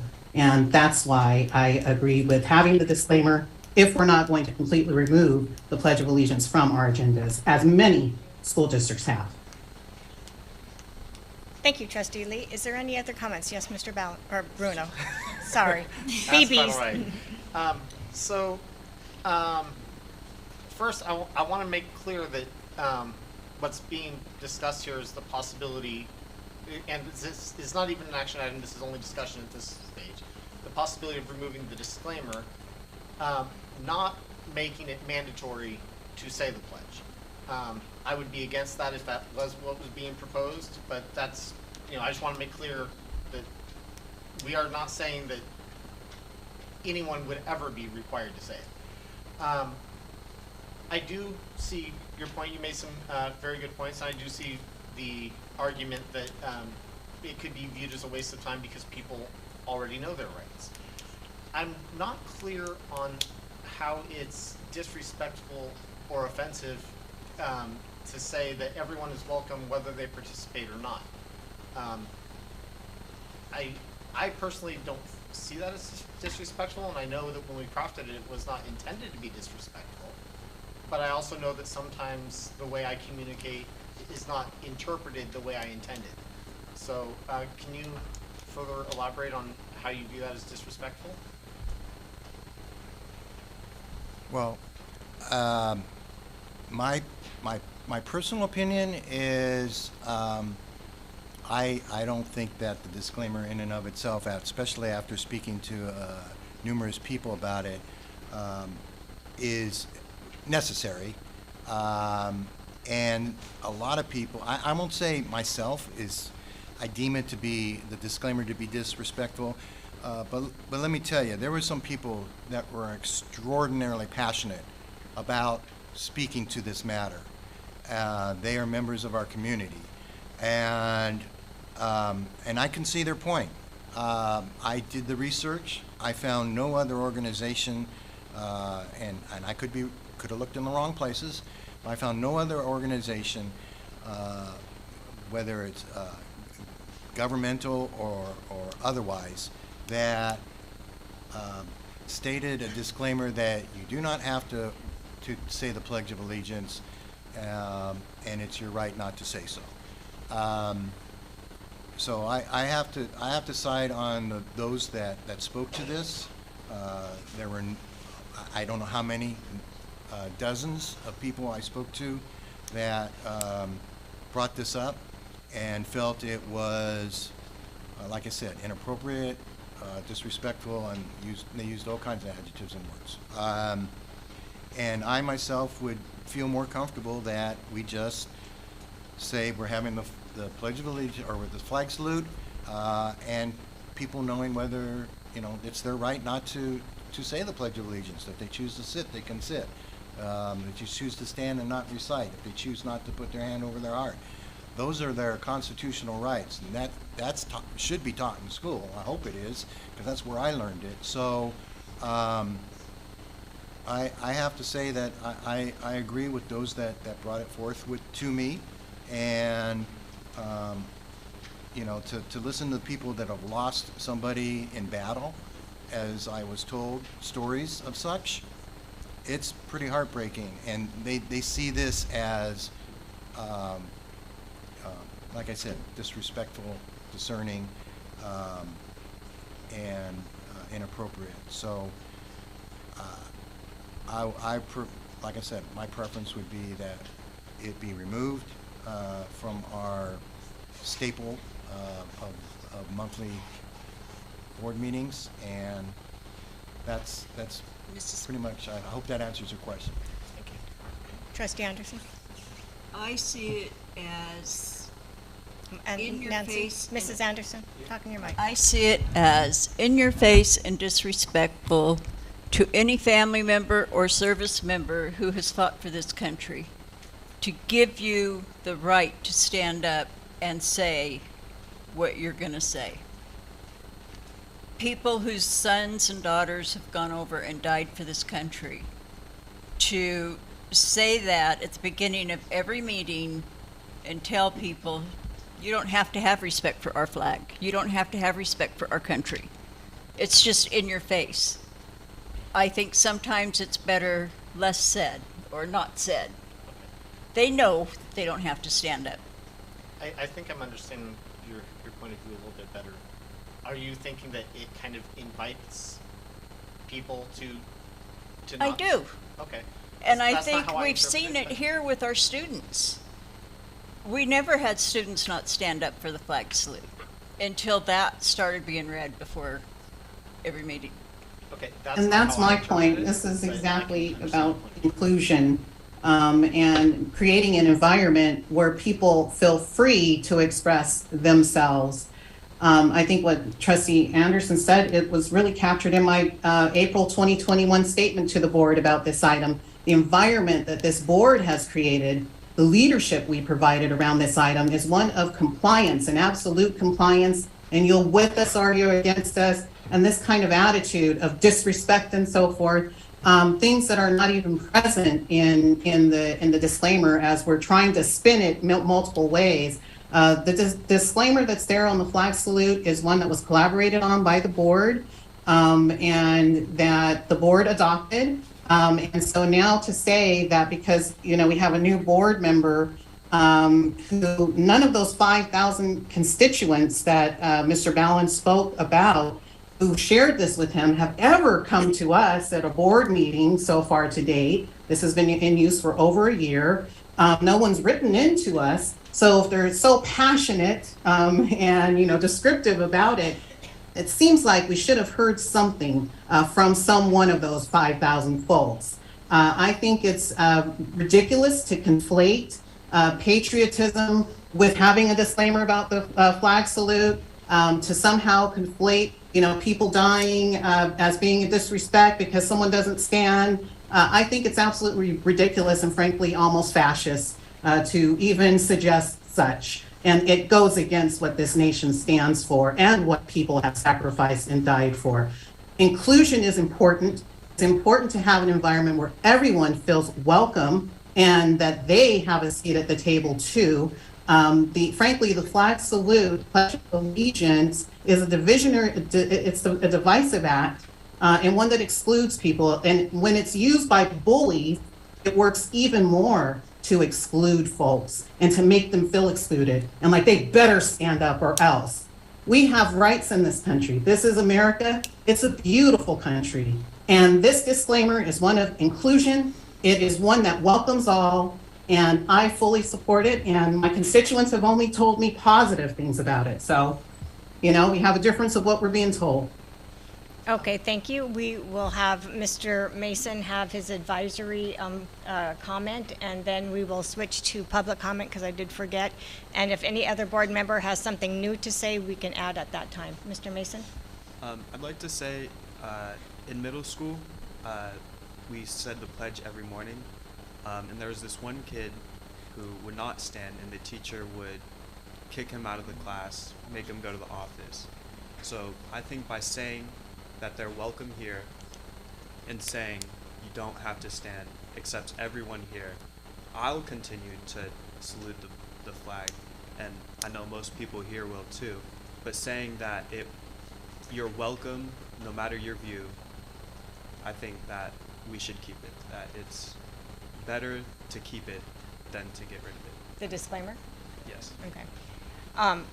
Before we go to public comment, my personal view is I agree with the disclaimer. Everybody does have their right to stand and say the pledge or not. However, I don't think that it needs to be written and spoken at the same time. But I do agree with the disclaimer, and I think it should stay on the agenda. We will go to public comment. Is there any public comment on this? I apologize, I forgot to ask. I see nothing. Yes, you can come to the podium, please. And state your name, if you will.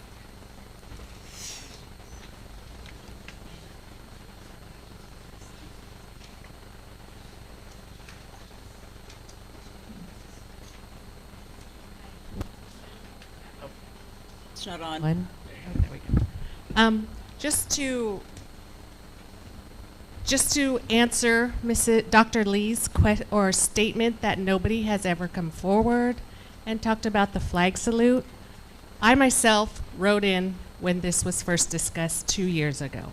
So yes, someone has come forward and someone did speak about the flag salute, and many other people I remember that night spoke about doing the flag salute. So just to let her know, yes, many people did come forward and speak about it. Thank you. Is there any public comment? Any other public comment? Is there any online, Ms. Hunt? Okay. I have one. It says MM Cave. Please unmute your mic. Hello, I am a brand new parent here in the Center Unified School District. We relocated from Folsom, and I agree with Dr. Lee. You know, we are in the country, the United States of America. We have freedoms, we have choices, and the disclaimer is just advising individuals of their choice to either stand or not. They're not saying don't participate, don't put your right hand over your heart. It's just they are reminding people of their choice. So I think that the disclaimer should stay. Thank you very much. Now, if the board Thank has, you. yes, thank you. If the board has anything new to add, then we can discuss this at this time. Is it new? Yes. Okay. Just regards to something Trustee Ballin said, regarding not finding any other organizations that do this. As I've said before, whether or not others do something, in my opinion, doesn't affect whether or not it's right for us to do it, and we need to make that call individually. But also, I can understand both sides of this issue, and I've heard very little from the community in either direction. So if we are going to move this to an action item at a later time, I would encourage the public to reach out to us and let us know your thoughts. That's all. Thank you. Thank you. We will jump to business item B, discussion regarding signage displayed on the board's table. Do I have a motion to bring it to the floor for discussion? So moved. Thank you, Mrs. Anderson. Do I have a second? I'll second. Thank you, Trustee Ballin. Trustee Ballin, you had wanted to bring this forward. Do you want to start discussion? Yes, thank you, President Poe. So this is agenda business item B, discussion regarding signage displayed on the board's table. So it was brought to my attention there were... Excuse me, Mr. Ballin. yes. You're going to have to bring the mic closer to you and put it down possibly. Thank you. This better? Yes, thank Okay. you. So it was brought to my attention there were questions and concerns around the placement of temporary signs as well as could be permanently displayed on the board's table. This table here, where we all sit, also goes by other names such as council table, committee table, command table, executive platform, as well as other names. My research shows that this platform for school boards is typically referred to as the board's table. I was asked on many occasions during my campaign what the wording of the signs being placed on the table meant and what they represented. I unfortunately was not able to provide them with an accurate and correct answer, as I honestly did not know. It's my understanding from what I read that any signage placed on, in front of, behind, or next to a board's table during a meeting represents the entire board as a whole, and as such, personal message should not be permitted in this forum. Signs are an integral part of the presentation by the board, and personal messaging can detract from the board's message, image, and character. Any signage placed on this forum should be reviewed and approved by a quorum of the board. All signs, permanent and temporary, should be subject to review in order to ensure such signage complies with the board's direction and messaging. And I think I lost my spot. Hang on a second.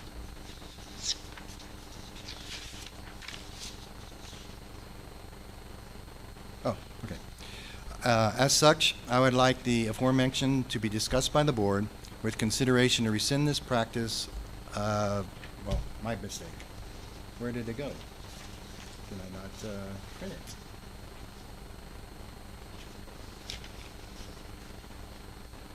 Okay. Excuse me. So to put this in perspective, allowing placement of personal ad hoc signage by a board member would be like allowing a board members to post on the school's website whatever they saw fit without any discussion by the rest of the board or district staff. Therefore, I would like this board to discuss this issue brought forth and consider sign composition presented via a resolution so there is uniform policy in this regard. Additionally, I would like for this board to consider a general function subcommittee created and assembled for future consideration of signage placed on or around the board's table, this table, which represents all the board. Lastly, I'd like to point out that this discussion should also include any computer screen presentation or background by a board member should they be attending the meeting via electronically from a remote location. Thank you. Well, thank you, Trustee Ballin. Do I have any public comment regarding this item? I see no comments from audience present. How about online, Mrs. Hunt? Thank you.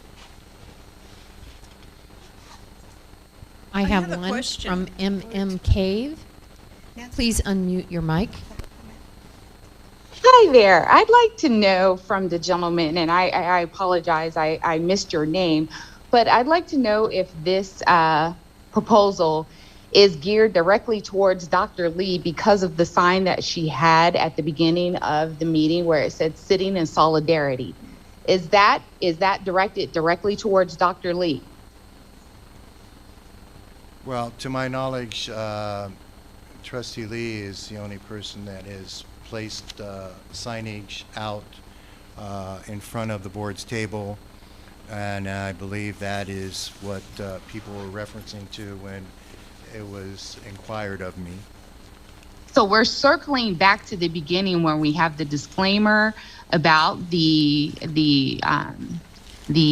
Pledge of Allegiance, as well as Dr. Lee letting everyone know that she's sitting in solidarity. So there seems to be, and again, I'm a new parent, and I'm seeing this antagonistic energy. You know, this is my very first board meeting, and everything that I'm seeing is directed toward this one individual. And I cannot see everyone else on the dais, because in the Zoom meeting, I only see Dr. Lee, and I see people in the audience and a screen, and so I cannot zoom in to see the makeup of the other individuals of the board.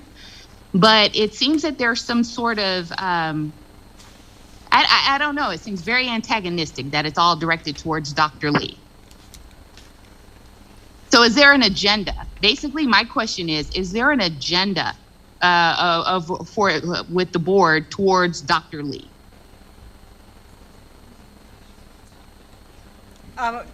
Public comment is just that we don't comment. Okay, to the and I public. understand. So maybe that can be on the record in the next board meeting that can be addressed.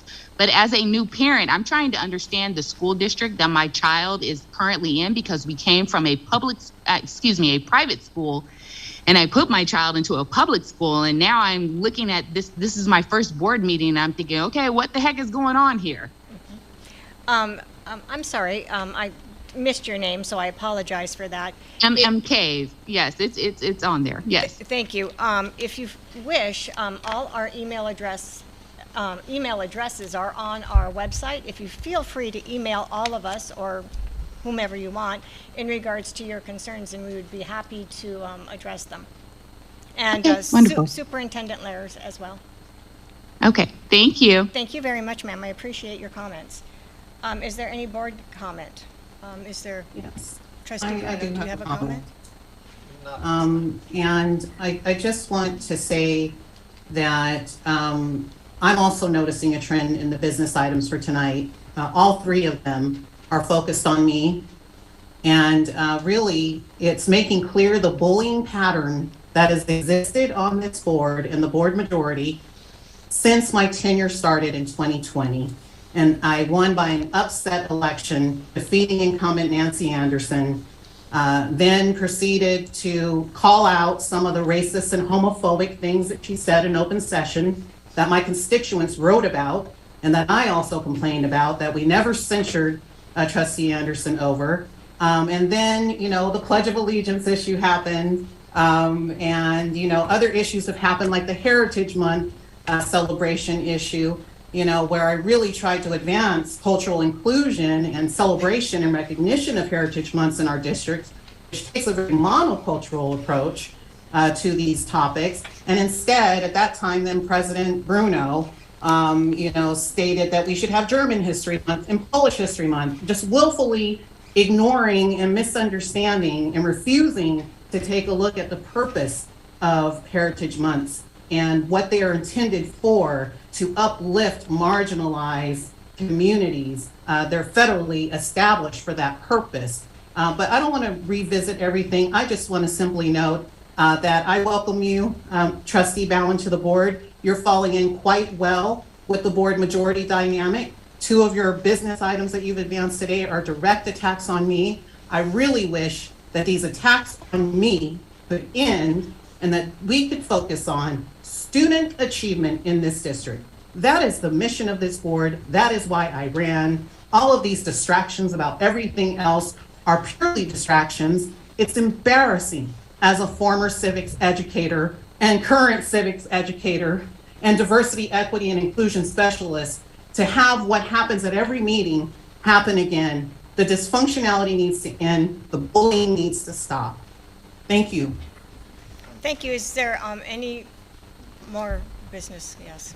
I would just like to say that the business items might be interpreted as an attack, but I would like to remind everyone that the flag salute disclaimer being added to the agenda was a business item that I had put forward originally. And I think describing this, saying that this is a waste of time and we should be focusing on other items. Other items can also be added to the agenda. So during advanced planning, I look forward to those suggestions. Thank you. Thank you, Trustee Bruno. Trustee Anderson. I have a question for Dr. Lee. If you're going to have a sign on the board table during a meeting that says sitting in solidarity, I think we should know what that solidarity is.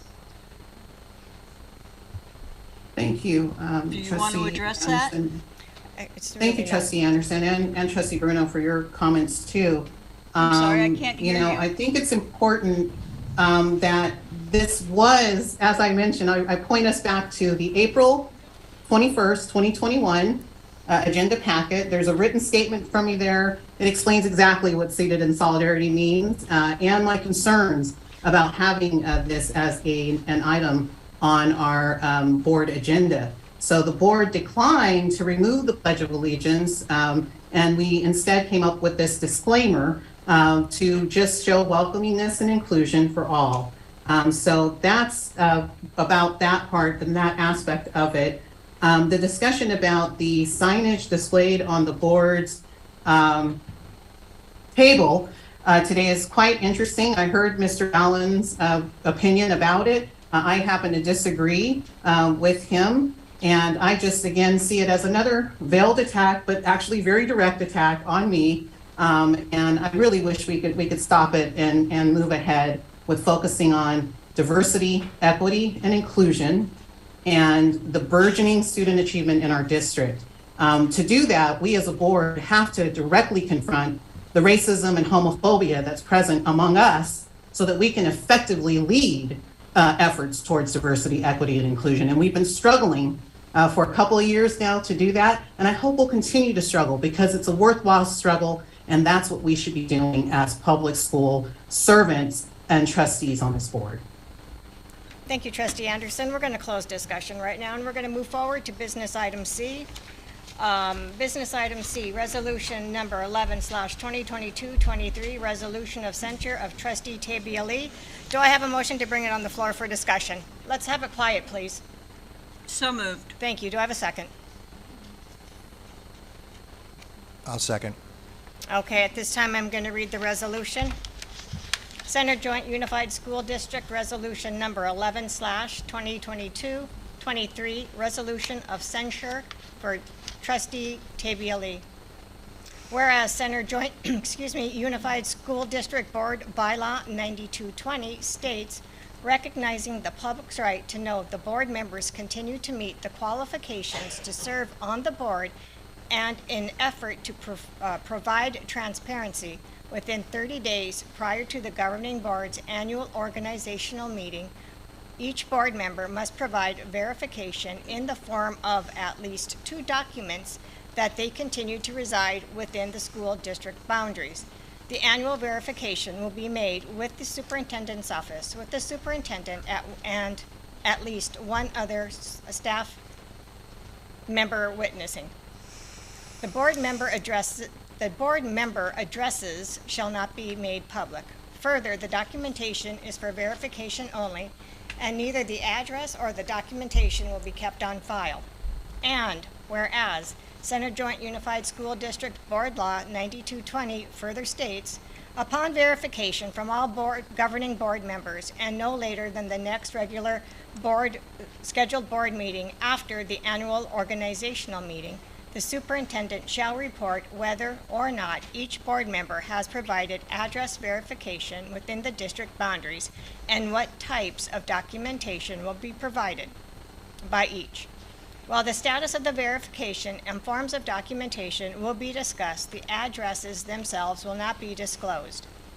And whereas Center Joint Unified School District Bylaw 9220 further states, if a board member is unable to provide at least 2 documents to verify their residency, they will discuss with the superintendent as early as possible to find a reasonable accommodation for verifying residency. And whereas Center Joint Unified School District Bylaw 9220 further states, if residency cannot be verified, actions would be taken up to and including censure. And whereas Trustee Lee did not provide verification of residence prior to the December 15th, 2021 organizational meeting. And whereas Trustee Lee did not provide verification of residency prior to December 14th, 2022 organizational meeting. And now, therefore, be it resolved that the board does not condone Trustee Lee's lack of compliance with Board Bylaw 9220. And it be further resolved that this board does hereby censure and formally express its disapproval of Trustee Lee's conduct described above. Be it further resolved that the board hereby directs Trustee Lee to properly perform her duties as a board member by complying with the board member annual residency verification portion of Board Bylaw 9220. Be it further resolved that if Trustee Lee chooses not to comply with Board Bylaw 9220, specifically board member annual residency verification, a letter along with a copy of this resolution will be sent to the California Attorney General for further investigation. At this time, Dr. Lee, is your opportunity to make a statement? Oh, if I have an opportunity to make a statement, am I on trial, President? No, Pope? that is per the policy of censure. That is the Oh, it policy states of that in our censure. policy? What portion of our policy states that? Mr. Laird, do you have that by chance? Can you bring that up? 'Cause I don't recall that being a portion of our newfangled censure policy. Was it in the policy that we found that?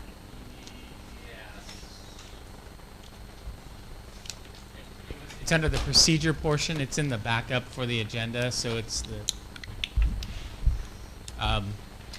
when in the opinion of a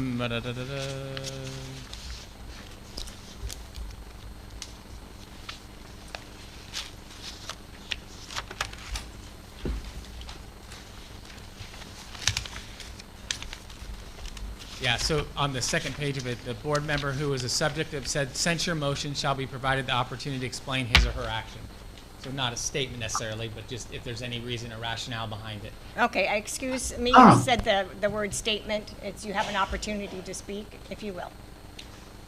Thank you for that clarification, Superintendent Laird. That's a big difference in what was stated by Madam President.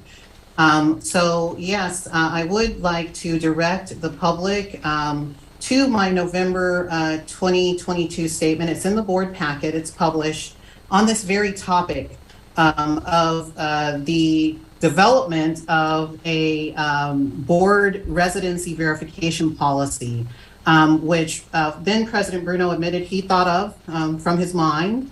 And we had one public commenter who at that time stated that she didn't believe that the people advancing all that equity stuff really lived here. And so she wanted to see a policy developed to have our board members annually verify residence. It really reminds me of like Jim Crow times, when folks will be accused of not living somewhere or not belonging somewhere. They shouldn't be somewhere. They should verify and show their papers.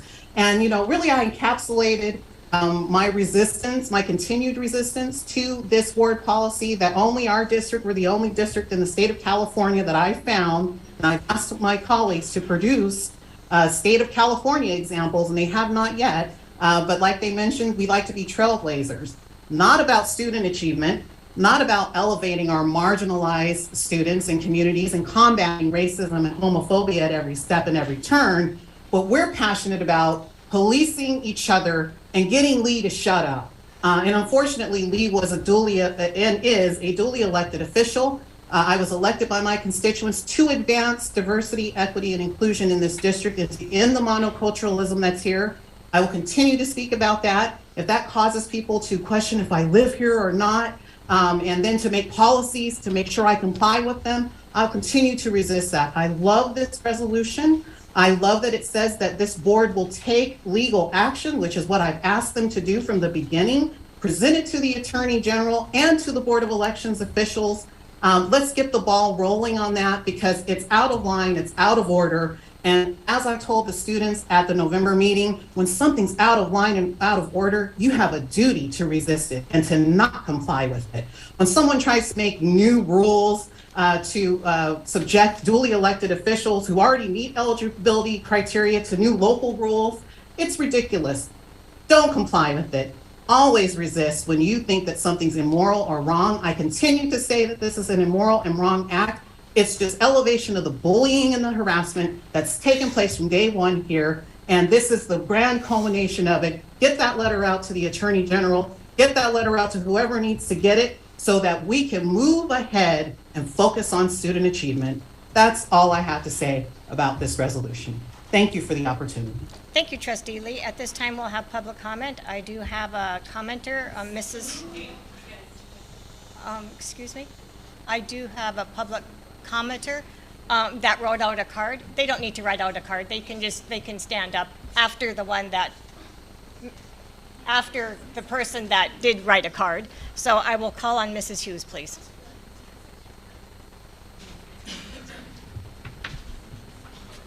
Forget I want to say something.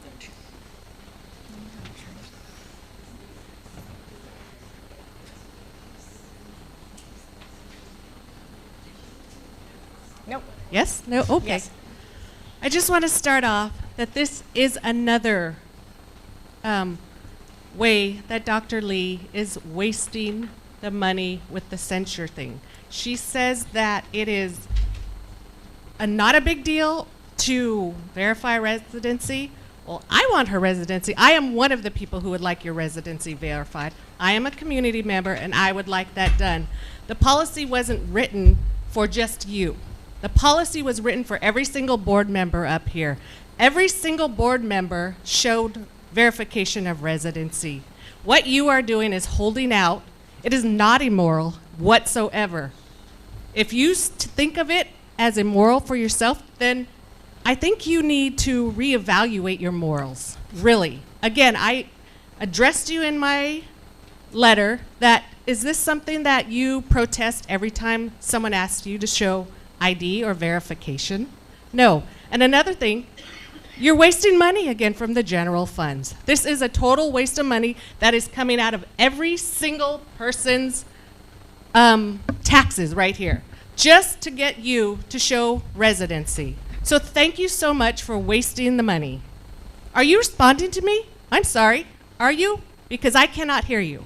We will not respond to public Okay. commenters. We will not respond to public commenters. Thank you, Mrs. All right. Hughes. My other question was, we didn't put, if someone is censured, do they remain, or do they get paid while they are on censure? Because again, she is being paid by the district from our tax money. She is getting paid while she's censured, if she gets censured, and not following policy. Thank you, Mrs. Hughes. Okay, so there are several people in the audience that would like to come up to the podium, so please file, single file.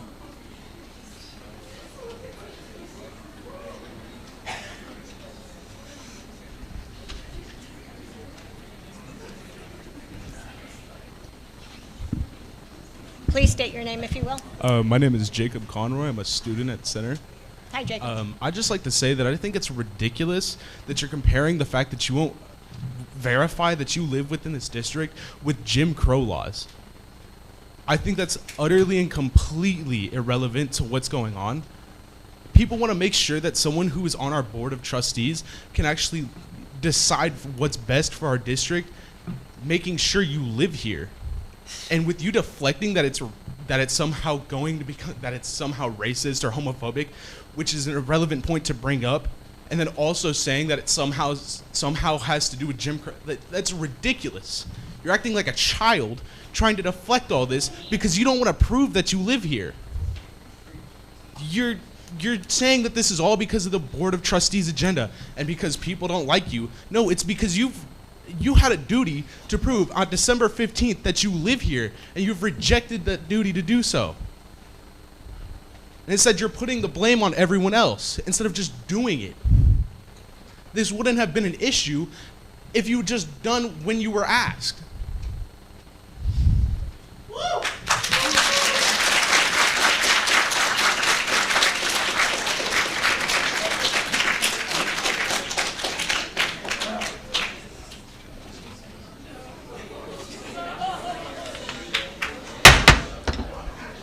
Please, let's have order.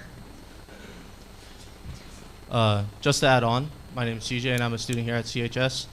It is abundantly clear that the growing trend on this school campus, especially with board meetings, this is my first board meeting. I really like the energy going on here, especially with that last speech. But I must say that most of my teachers do agree with that statement. I'm not going to name a lot of teachers, but it is a pretty well-off opinion that you're not really good here. In regards to that, you mentioned that there needs to be more equality, there needs to be more diversity. How would you know that if you haven't been on a school campus or attended any events? I'm sorry, as I'm not good for public speaking, but I think that's because you do not live in the district, and that's why you deny that. That's all I have to say. Thank you. Is there any others?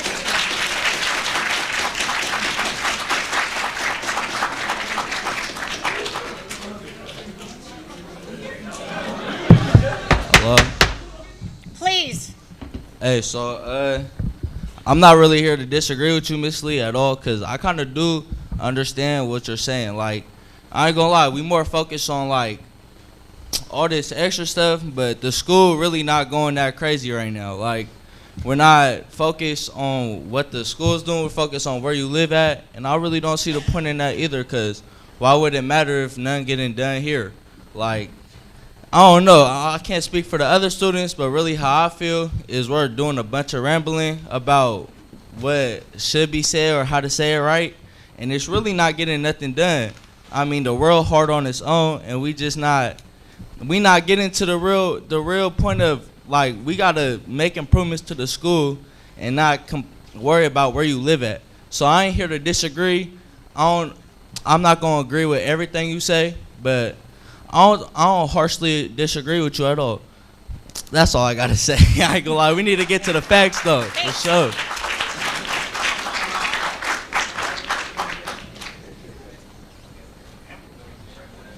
Hello, my name is Kamaya Jackson. I just moved here from Center. I was recently at Oakland Tech. I just want to say that the way students and like others been acting towards you, I'm sorry for that. I feel like that's disrespectful, but everyone's open to their own opinion.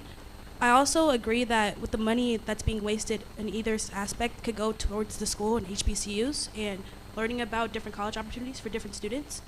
I just want to bring that to the board's attention. Thank you very much.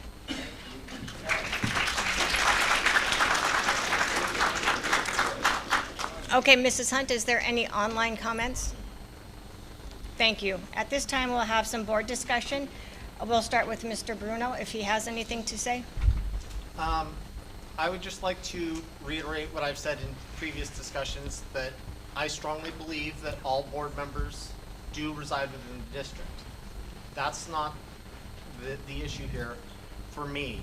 For me, the issue is the willful disregard of our policies and procedures. The rule was created through proper procedure, and Trustee Lee is choosing not to follow our procedures, and that does concern me. On the other hand, at the California School Board Association conference in December 2021, there was some discussion about censure, and it was stated to me that censure should be reserved for the most serious offenses, or when the district needs to isolate themselves for legal purposes from the behavior of an individual. Although I'm very disturbed by the disregard for the rules, I'm not convinced that it rises to that level. Thank you. Thank you. Mrs. Anderson? I would like to address why it's important that we do this and why it's important that she lives in the district. By law, you have to live in the district to be a school board member. If a school board member doesn't live in the district, that means every vote that's taken at this table is brought into question, and maybe an illegal vote. That means every dollar that she receives, which I admit is not a whole lot, but may have to be repaid to the government, or every dollar the district receives is brought into question. It opens up a whole can of worms. And I feel that as a board, we are obligated and responsible to our community and to our district to forward this and get to the bottom of it. She has deliberately set it up to refuse, and absolutely refuse, to just show the superintendent her address and verify it with him. And it is a requirement to be on this school board that you live within the district boundaries. And most of us believe that she does, but she's just refusing to verify it. And that is part of the regulations. So we have an obligation. She has an obligation to the district and to the community, but she refuses to do it. So she's tied our hands. And she's wasted all of this time and money and effort by everybody just so that she can prove her point, or she thinks she can prove her point. So that's all I have to say. My comment, students follow policy and procedure. Our staff follows policy and procedure. We, the leaders of the school district, should also follow policy and procedure.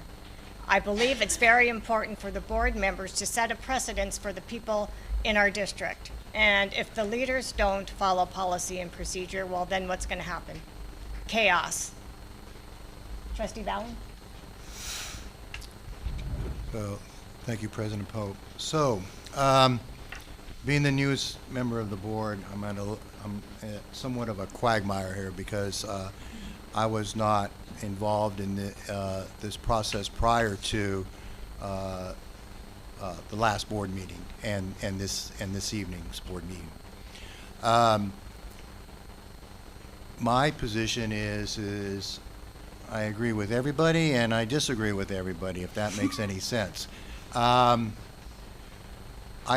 took the opportunity to educate myself. I spoke to an attorney and a public policy official, very high up, very well known, and I think I got some really good information. The points taken by Trustee Lee, some of the points she's taken, I believe are true. There is no requirement once you are elected to again prove your residency unless a certain criteria or set of circumstances that requires attention at a very high level. To my knowledge, that has not occurred with Trustee Lee. It was just an inquiry, my understanding it was just an inquiry by a number of community members. It was brought forth to Trustee Bruno, I believe it was, or Trustee... Oh, several of us. Several trustee members, let's just put it that way. So, my concern here is that was the right path taken? I'm not going to say because I wasn't here. On the other side of the coin is the fact that there was a resolution. It was created. There was a policy, not a resolution. A policy, I'm sorry. We had our attorney take a look at it.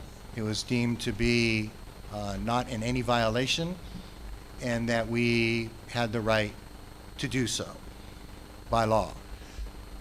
So, like I said, I'm in a quagmire.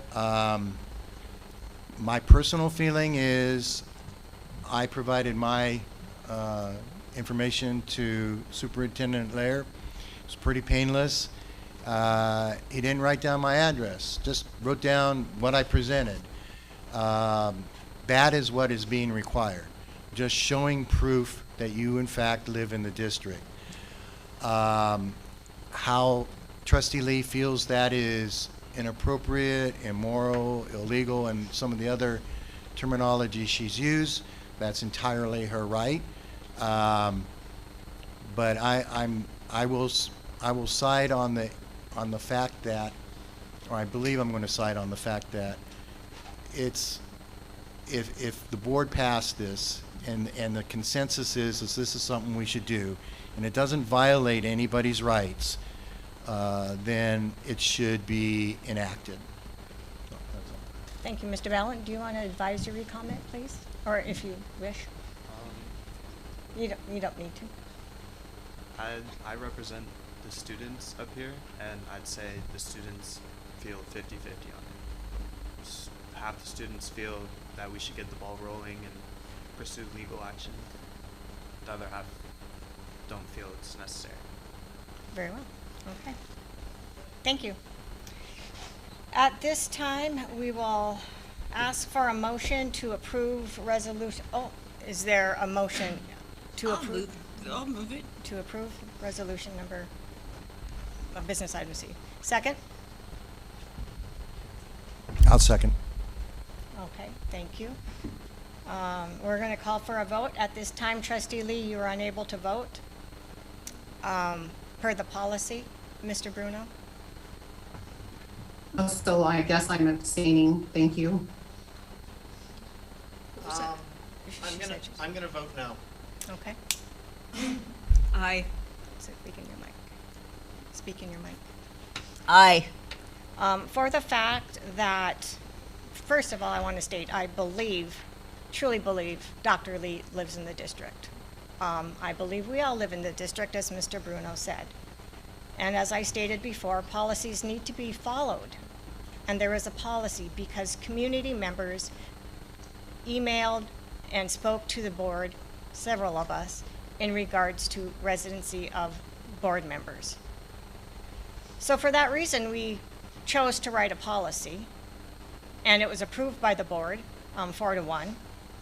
It was done in public comment, or a public meeting, a business meeting in public.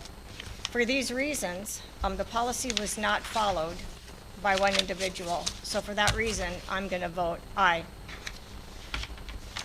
Trustee Ballin. Aye. Advisory vote? Aye. Thank you. Business item C passes. Student board report. Mr. Mason. So, coming off a winter break, is it on? Coming off of winter You're break. just too tall. Coming off a winter break, we don't have. Take Howard's mic. No, he's good. We don't have much going on. We still have our boys and girls basketball going on, but unfortunately, due to the facility, the football field, soccer field, all of our games, home games, have been postponed until further notice for soccer, both boys, girls. Coming up, though, we have our financial aid on the 24th of this month. Our financial aid night, sorry. And then the week of Valentine's Day, the 14th through the 17th, we have a Spirit Week, and then on the 17th we have our Winter Rally. And then I'd like to invite all members of the board to come to a student business meeting on the 8th of February. We start at 7:40 in the morning. What time? 7:40 on the 8th of February. Oh, room 603. Thank you. Thank you. Remind me. Mr. Bruno, would you? I'm going to keep it very brief this month, and I just want to say this storm recently has been really bad, and I did not want to leave my house, so I was very thankful and appreciative for those who were leaving the comfort of their homes to deal with the situations here at the district. Yeah, I was avoiding driving as much as possible. We got our groceries delivered to us, so we wouldn't have to drive. But you guys came out, did the work, and prevented further disaster, and I really appreciate that. Thank you. Trustee Anderson? Leave it to California to be in a drought and flooding at the same time. A conflicted state. Just welcome everybody back from the holidays. And I don't think we had any tragedies this time, so that's great news. And thank you all for attending. You've been very well behaved, and I'm always so impressed with students from the high school. You've done a great job. I hope I can go to the meeting that you talked about, Mr. Mason. Maybe Del Rey will drag me along with her and we can do it together. Other than that, Happy New Year, stick to your resolutions, and we'll see you next month. Mr. Ballin? Thank you, President Pope. To reiterate, Trustee Anderson, welcome back from the holidays. Hope everybody's getting back into the groove. So for me, it's been a busy 15 days. That's how many school days there were since I took office last month. Due to the winter break, I didn't have as much time to acclimate myself to my new role as school board member as I would have liked, but I believe I was able to see a lot during this time. So first, in keeping with my campaign promise to ensure the safety and security of all our students, I had the opportunity to attend a regional safety symposium in San Mateo on January 11th, hosted and sponsored by the San Mateo County Board of Education and the Northern California Regional Intelligence Center, also known as NRIC. I had the good fortune to attend this event with Director of Facilities Richard Putnam and Center High School Principal Gerald Ferguson. I'd like to thank them both for making me feel welcome during this trip. I'd like to, a lot of really good information was provided, so the time and travel was well worth it. The information we obtained has been provided to Superintendent Lair, and we plan to review the material we returned with to see how some of the initiatives, practices, and policies developed in the San Mateo region may be adopted here in Center Joint Unified School District to ensure absolute safest environment for our students, teachers, and staff. On Friday the 13th, fortunately it was a good day, nothing bad happened other than a little bit of rain. I had the opportunity to be briefed on the Career Technical Education Program, commonly referred to as CTE program, at Center High School, and to visit the CTE buildings being built for the information and communication technologies and the building trades and construction programs. The buildings are coming along nicely, and I have to again applaud our facilities folks for delivering the highest quality projects on time and within budget. I look forward to the opening and know that many students will learn a lot in these locations for decades to come. My thanks to Superintendent Lair, Center High School Principal Ferguson, Director of Facilities Putnam, and Director of Curriculum Instruction and Special Education Mike Jordan for the general provision of their time in briefing me on the CTE program and providing the tour of the new CTE buildings. Also on Friday the 13th, I had the privilege to visit Spinelli Elementary School.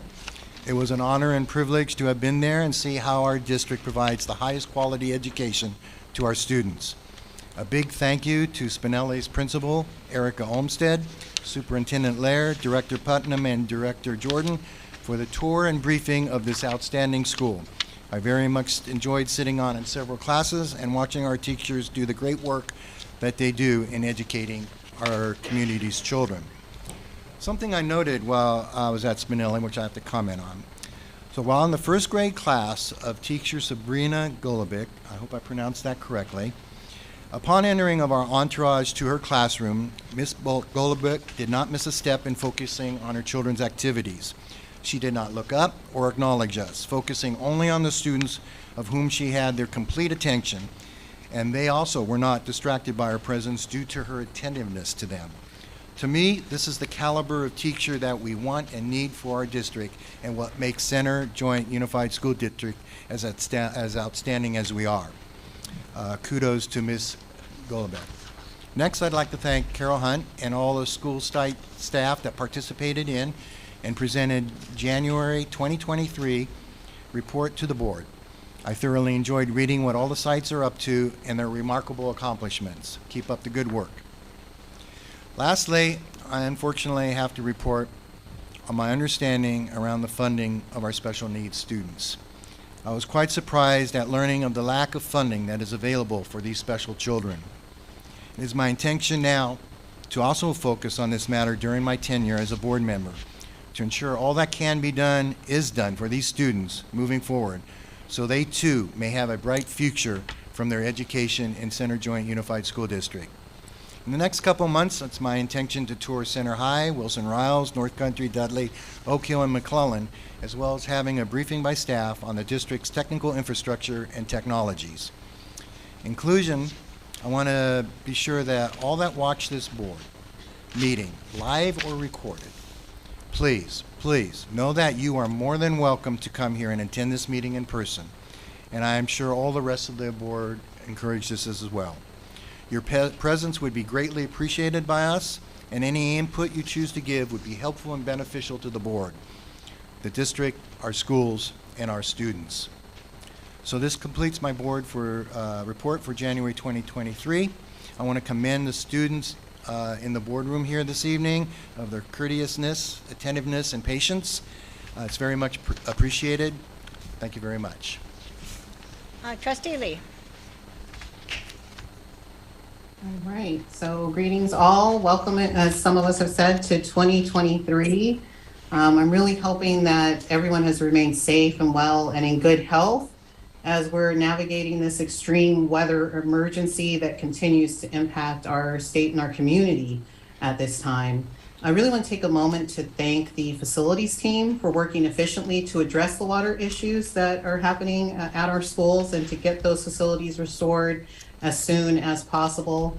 I really just want to note that we've wasted a lot of time today where folks at the same time expressed that they believe that I reside here in the district and that they wanted to continue to stand by a residency verification policy that should have been rescinded when I asked for it, I think twice previously, and gave very cogent reasons and shared my research with Board of Elections officials and California Department of Education officials and their statements about this particular policy.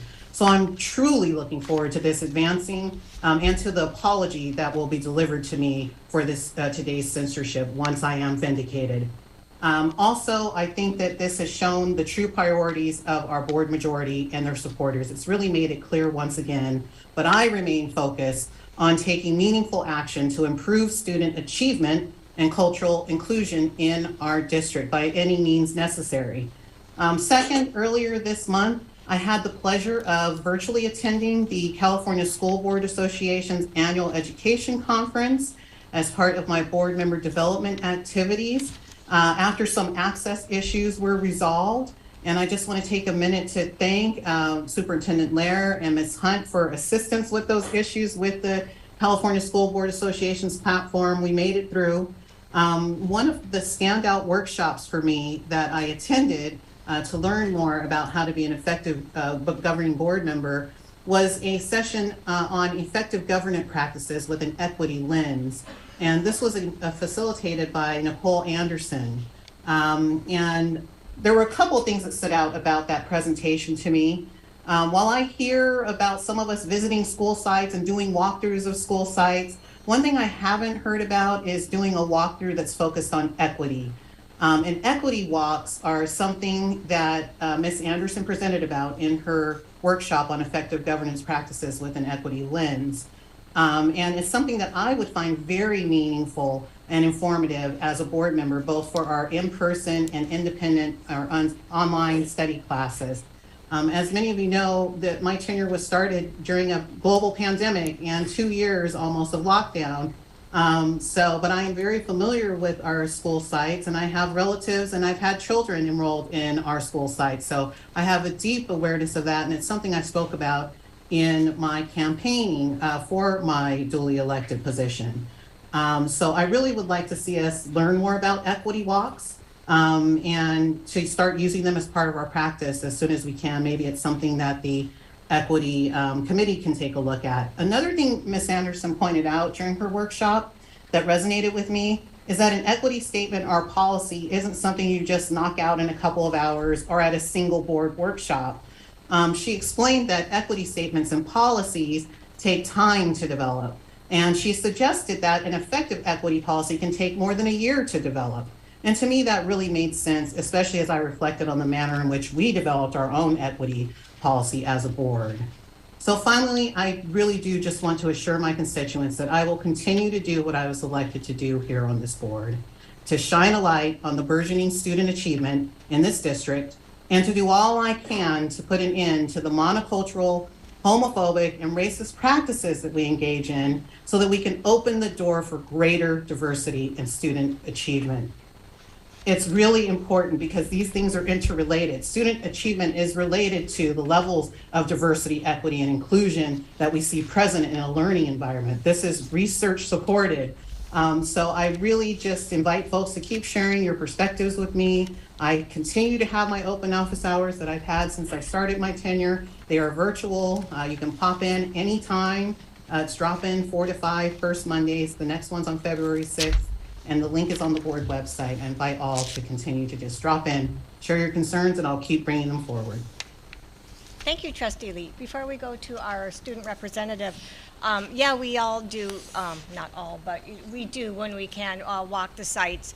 And Dr. Lee, I'm excited to hear your board report when you do your equity walk. We would love to hear it, so that's a great idea. So once that happens, I'm excited to hear your board report.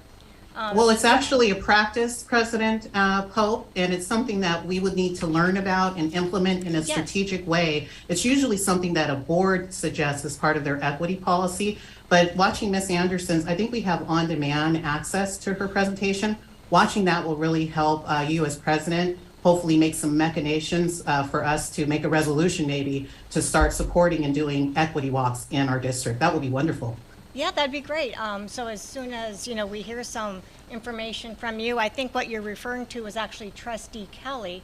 I don't believe it was Trustee Lee or Trustee Anderson. No, I'm referring to the person that I mentioned who was the facilitator of the workshop at the California School Board Association's annual education conference. The workshop title was Effective Governance Practices with an Equity Lens, and that was facilitated by Nicole Anderson, who is the CEO of Nicole Anderson and Associates Consulting LLC, from my understanding. Just to clarify, Oh, thank you. apologize. I thought you meant Mrs. Anderson. My apologies. Mr. Mason, you want to give your board report? Yes. I'm all confused. Thank you. It's my turn. And then we'll go to Superintendent Lair. Prior to break, I had a great opportunity to visit Wilson Riles' winter concert. And Mr. Johnson, if you've ever seen that music teacher, he is amazing. He engages the students of his musicians in choir and in band. He engaged the students in the audience with the presentations that the musicians were doing. It was it was enjoyable. Mrs. Kent read "'Twas the Night Before Christmas," and in the background, the band entertained us with some sound effects. So very enjoyable. A few months ago, the employees received a newsletter, the first newsletter actually, from our business office. And I wanted to tell Miss Coronado once again that it was a brilliant idea. Just another way to inform our employees of what's going on in our business office. There is so much goes on, and I think it was a great idea. So thank you for doing that for all of us. I'd like to say thank you to our school site administrators for submitting their school board or school reports, the board reports to us. I know it took time, but I appreciate it. And it's amazing what you accomplished in the 3 months that you provided. I would like to say how proud I am to be a part of a district that supports one another and works together as a team. The recent storm could have caused catastrophes within the district. Our district was in full safety mode following our district safety plan, Section 18, severe weather. The district utilized the emergency phone tree to keep one another abreast of the situations within the district. Facility, maintenance, and operations did an amazing job keeping the facilities, grounds safe and clean in anticipation for the arrival of our students and staff. Thank you everyone for keeping our students and staff safe. Superintendent Lair's leadership and guidance made for a smooth move between the 10 storms that we had within the area. He kept the board constantly informed and was available for questions when needed. So thank you, Mr. Lair, and district staff or district office for getting us through the weather-related issues. Board members, mark your calendar for March 7th. Spinelli Elementary will once again host their multicultural night. The last time they did this was prior to the pandemic, and the students had dressed, they danced, they shared food of different cultures. It was an amazing time. This is another way that our school sites bring diversity and inclusion into our school district. Congratulations, Spinelli. I will be there on the 7th. We have many successful and talented people within our district. For instance, our own Mr. Bruno's wife is a publisher of 2 children's novels, or books. I recently came across this book, Splintered Birthright. Splintered Birthright is a story that follows a young girl's high school living in a human part of a supernatural planet. She lived a normal and happy life. One day, her life turned upside down after a surprising turn of events. I'm not going to read any more. You got to get the book. This student, Rebecca Rebecca Lynn, is a Center High School student. She published an author. She's the publisher of this book, Splintered Birthrights. She is currently 17 years old and a senior at a high school. She plans to pursue dance education at college after high school. She intends to work and publish 2 more books in the novel of this series, Splintered Birthright. She enjoys dance, modeling, and active in Girl Scouts and loves writing. She's active in leadership and aspires to be a mentor to young students. Congratulations, Becca Lynn, for publishing your first book. I am so proud of you.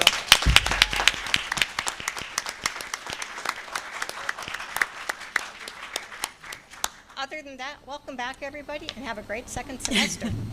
Mr. Lair. Yes, thank you, President Pope. It's my pleasure to share a few things with you here. And one I just want to start with was... Sorry. Thank you. Couldn't hear myself. One of them, I just want to give a shout out to Principal Farrell for his role as we take on the opening of Rex Fortune Elementary School. I know he's hired a secretary now and is working to hire the other staff. And so I want to just congratulate and thank him for that, as he also is out knocking on doors, putting flyers, meeting and greeting, and doing everything he can to really pump it up. If you had not had a chance to talk to Mr. Farrell, you are missing out on some excitement, because this guy is pretty jazzed about this opportunity. So thank you, Mr. Farrell, for that. Additionally, we've covered this quite a bit, but I did want to thank Richard and his daughter. I had not planned to come out Saturday. Drove to my father's house, was driving that way, and I'm like, I'll just swing by Spinelli, because there's one little area. Pull in, there's Richard and his first grade daughter. And I was like, I don't know how they got out here, because I did some magical things to get here. And anyway, they just jumped in and helped. But the bigger one I want to acknowledge, too, was technology.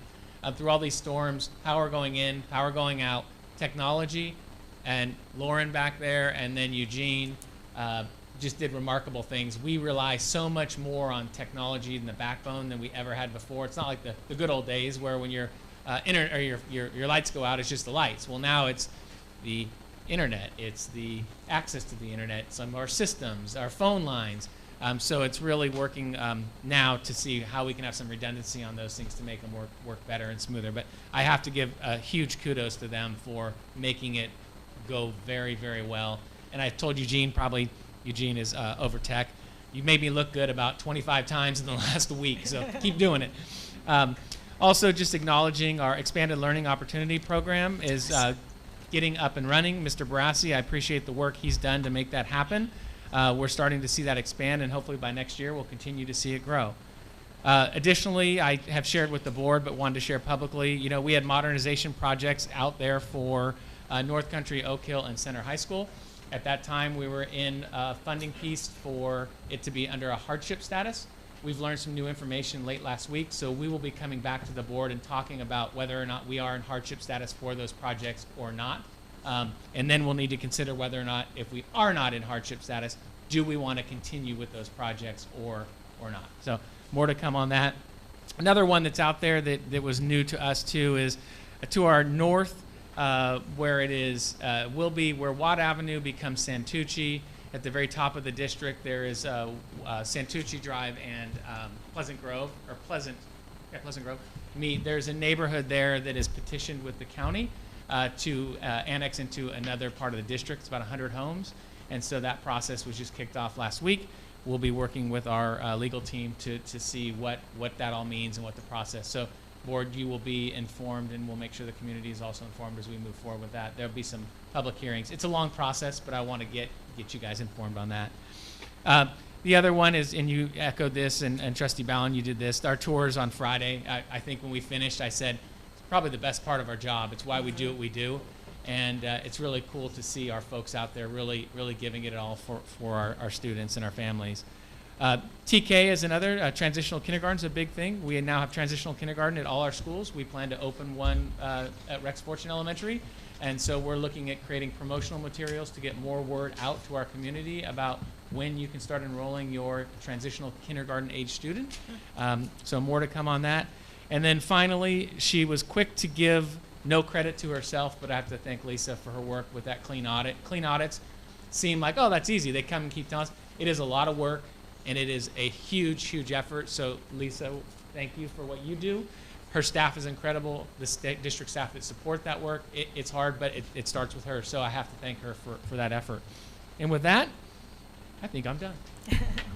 Thank you, Mr. Lair. And thank you, everybody that he mentioned. It's a team effort, and we appreciate and love our team. Advanced planning, future date. The next regular board meeting will be February 15th, right here in the boardroom at the annex. Is there any suggested agenda items? Flag salute. I do. Whoa, hold on. Hold on. If you're going to talk, you have to talk in the mic. I'm sorry. I didn't mean to yell. Yes. Thank you. Thank you, Mrs. Anderson. Flag salute message. The flag salute message. Okay. Yes. Before I vote, I think we should vote one way or the other. Okay. So just because Miss Hunt and I are taking notes, so I'm trying to decipher. So are you asking that we bring a vote back to consider whether or not we want to keep the disclaimer? Whether we're going to read it, post it, or nothing. Okay. I think those are the three options. I got it. Right? Is there any other option? Could be. We can get creative. Thank you for making light. Read it, post it, both or nothing, I guess. Is there any other suggested business item? Yes, Mr. Bruno. I have one.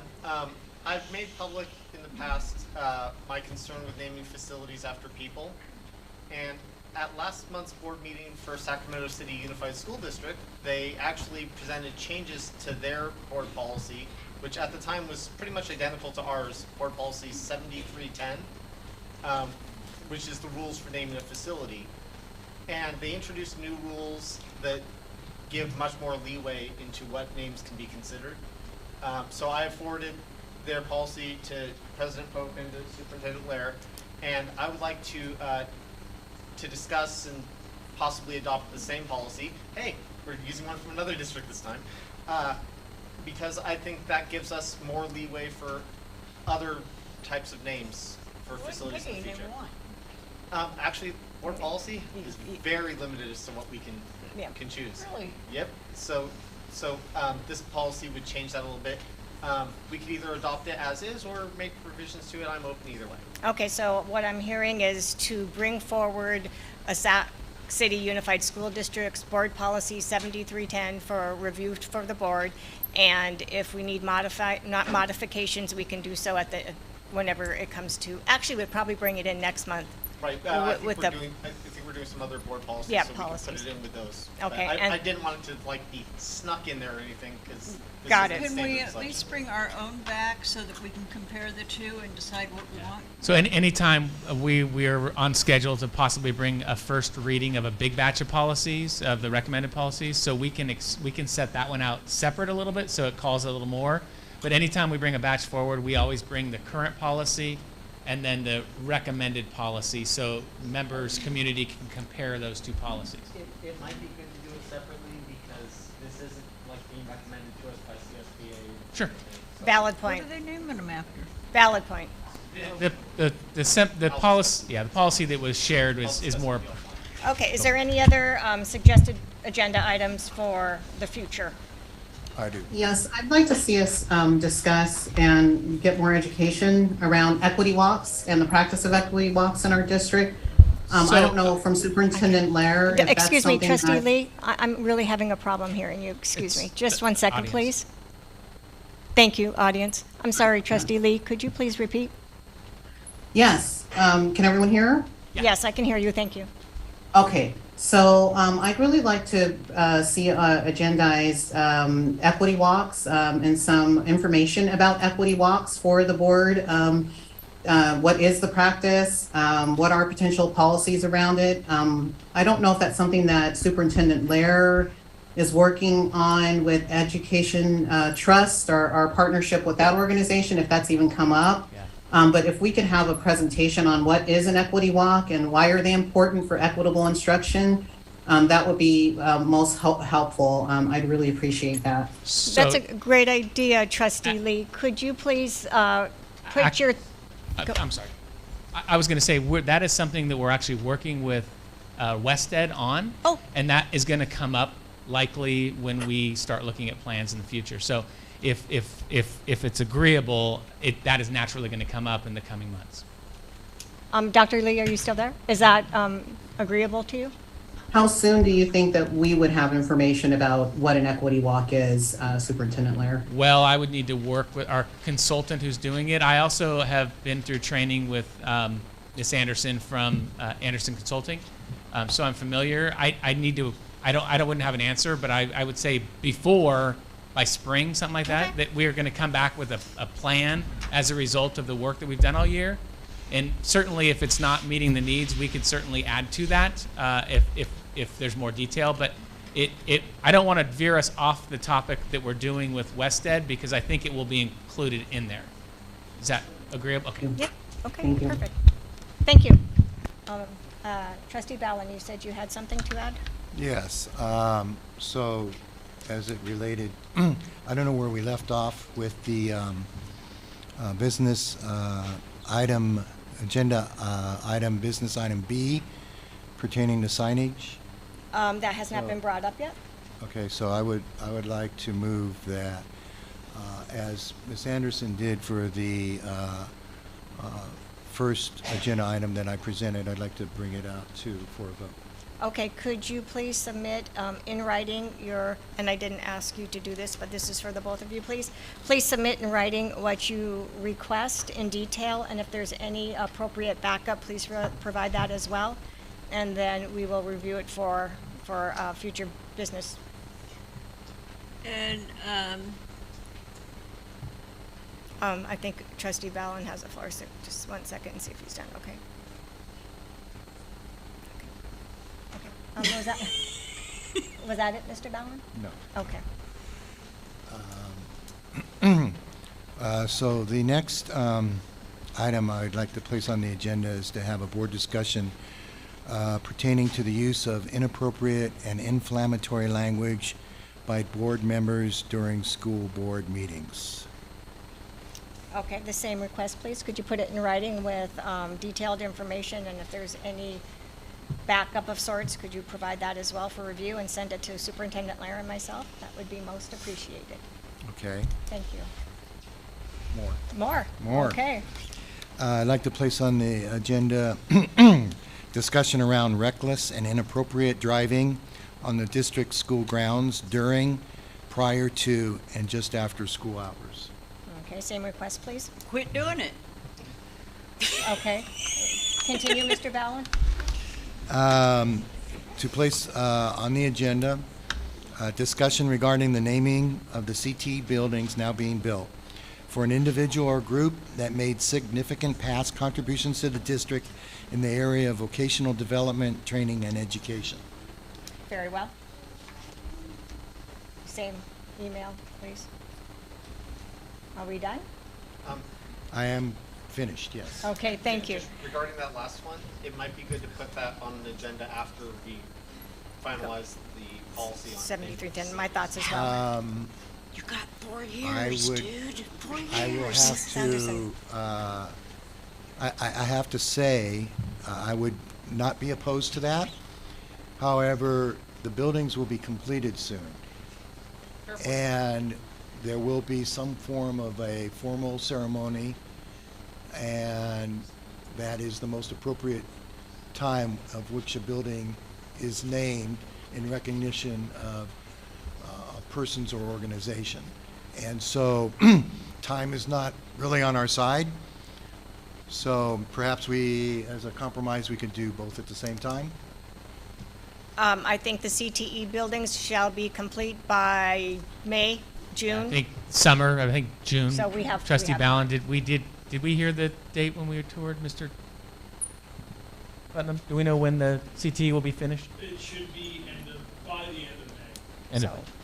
So we should be able to have the policy in place and then have that discussion. So just so Trustee Ballin's aware, typically with big batches of policies, which if you bring that policy next month, we would do first reading with the big batch, second reading could be done, and the policy would be in place by March. And then we could. So if we, well, My understanding is if we postpone it and then we propose it for next month, it won't be heard until the April meeting.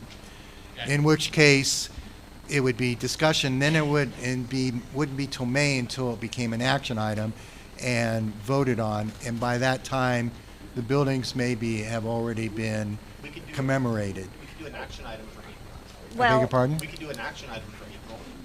Yeah, and well, we have time. School doesn't start until August. So they won't be utilized until August.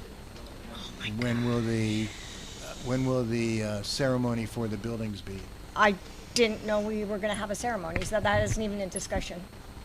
Yeah, the only thing that's typically with any buildings, we would try to do some sort of like little ribbon cutting, some Yeah, sort of but like that hasn't welcome. been discussed That yet, so hasn't we been- don't know. Yeah, we have no idea. But that's a good point. So once we get the details, we can talk back and forth and then figure out when the best time to put it on the agenda. It's fine. Is that okay with you? Mrs. Anderson, you wanted something on the agenda? No. No, okay. So just because clarity, so what you just agreed for the naming discussion, we would, just from my tentative planning, I'm going to shoot for, if it's February, March, we would look at the April meeting to Trustee Balance point. Is that what I'm hearing? Or would you like me to try to go for the March meeting after you've already done a first reading of the policy, so then you'd be second reading? I'm just trying to get the timeline ahead so we don't scramble. I don't want to belabor it, but I also want to make sure we have clear direction. So would it be best to determine when we're going to do the ribbon cutting? And then prior to that, we can name talk about naming? Well, how long That's does it what I take was. to get the plaque? I think you want to do it before they Well, order the plaque. Good point. I have no idea. Yeah, so, I mean, it all depends on the ribbon cutting, and so what I was suggesting is set the date for the ribbon cutting, and then go back to Mr. Ballin and said, this is ribbon cutting, and then choose a month to bring it forward. Why can't we just do it at the next meeting? Well, because at our next meeting, we might potentially be moving on a policy that would change our naming rules. Well, do we necessarily have to do that before we do this one building? Yes, Well, it would make depend on sense. what the proposed names are. So that's why I'm saying we should probably finalize the rules for naming it before we do the naming. But, Sorry, I opened that can of worms again. I feel like yeah, we're back I to mean, the same conversations. We could do it as an action item in March or April, and I think that would work just fine and give us the most flexibility, so. Okay, we'll discuss it at that time. Okay. We'll figure it out. Okay, at this time, do I have a motion to adjourn this meeting? I so move. Do I have a second? I'll I will second. second, and roll call vote. Trustee Lee. Aye. Thank you. Mr. Bruno. Enthusiastic eye. Yeah. Trustee Anderson. Aye. Trustee Ballin. Aye. Representative Mr. Mason. Aye. And the chair votes aye. Let's go to dinner.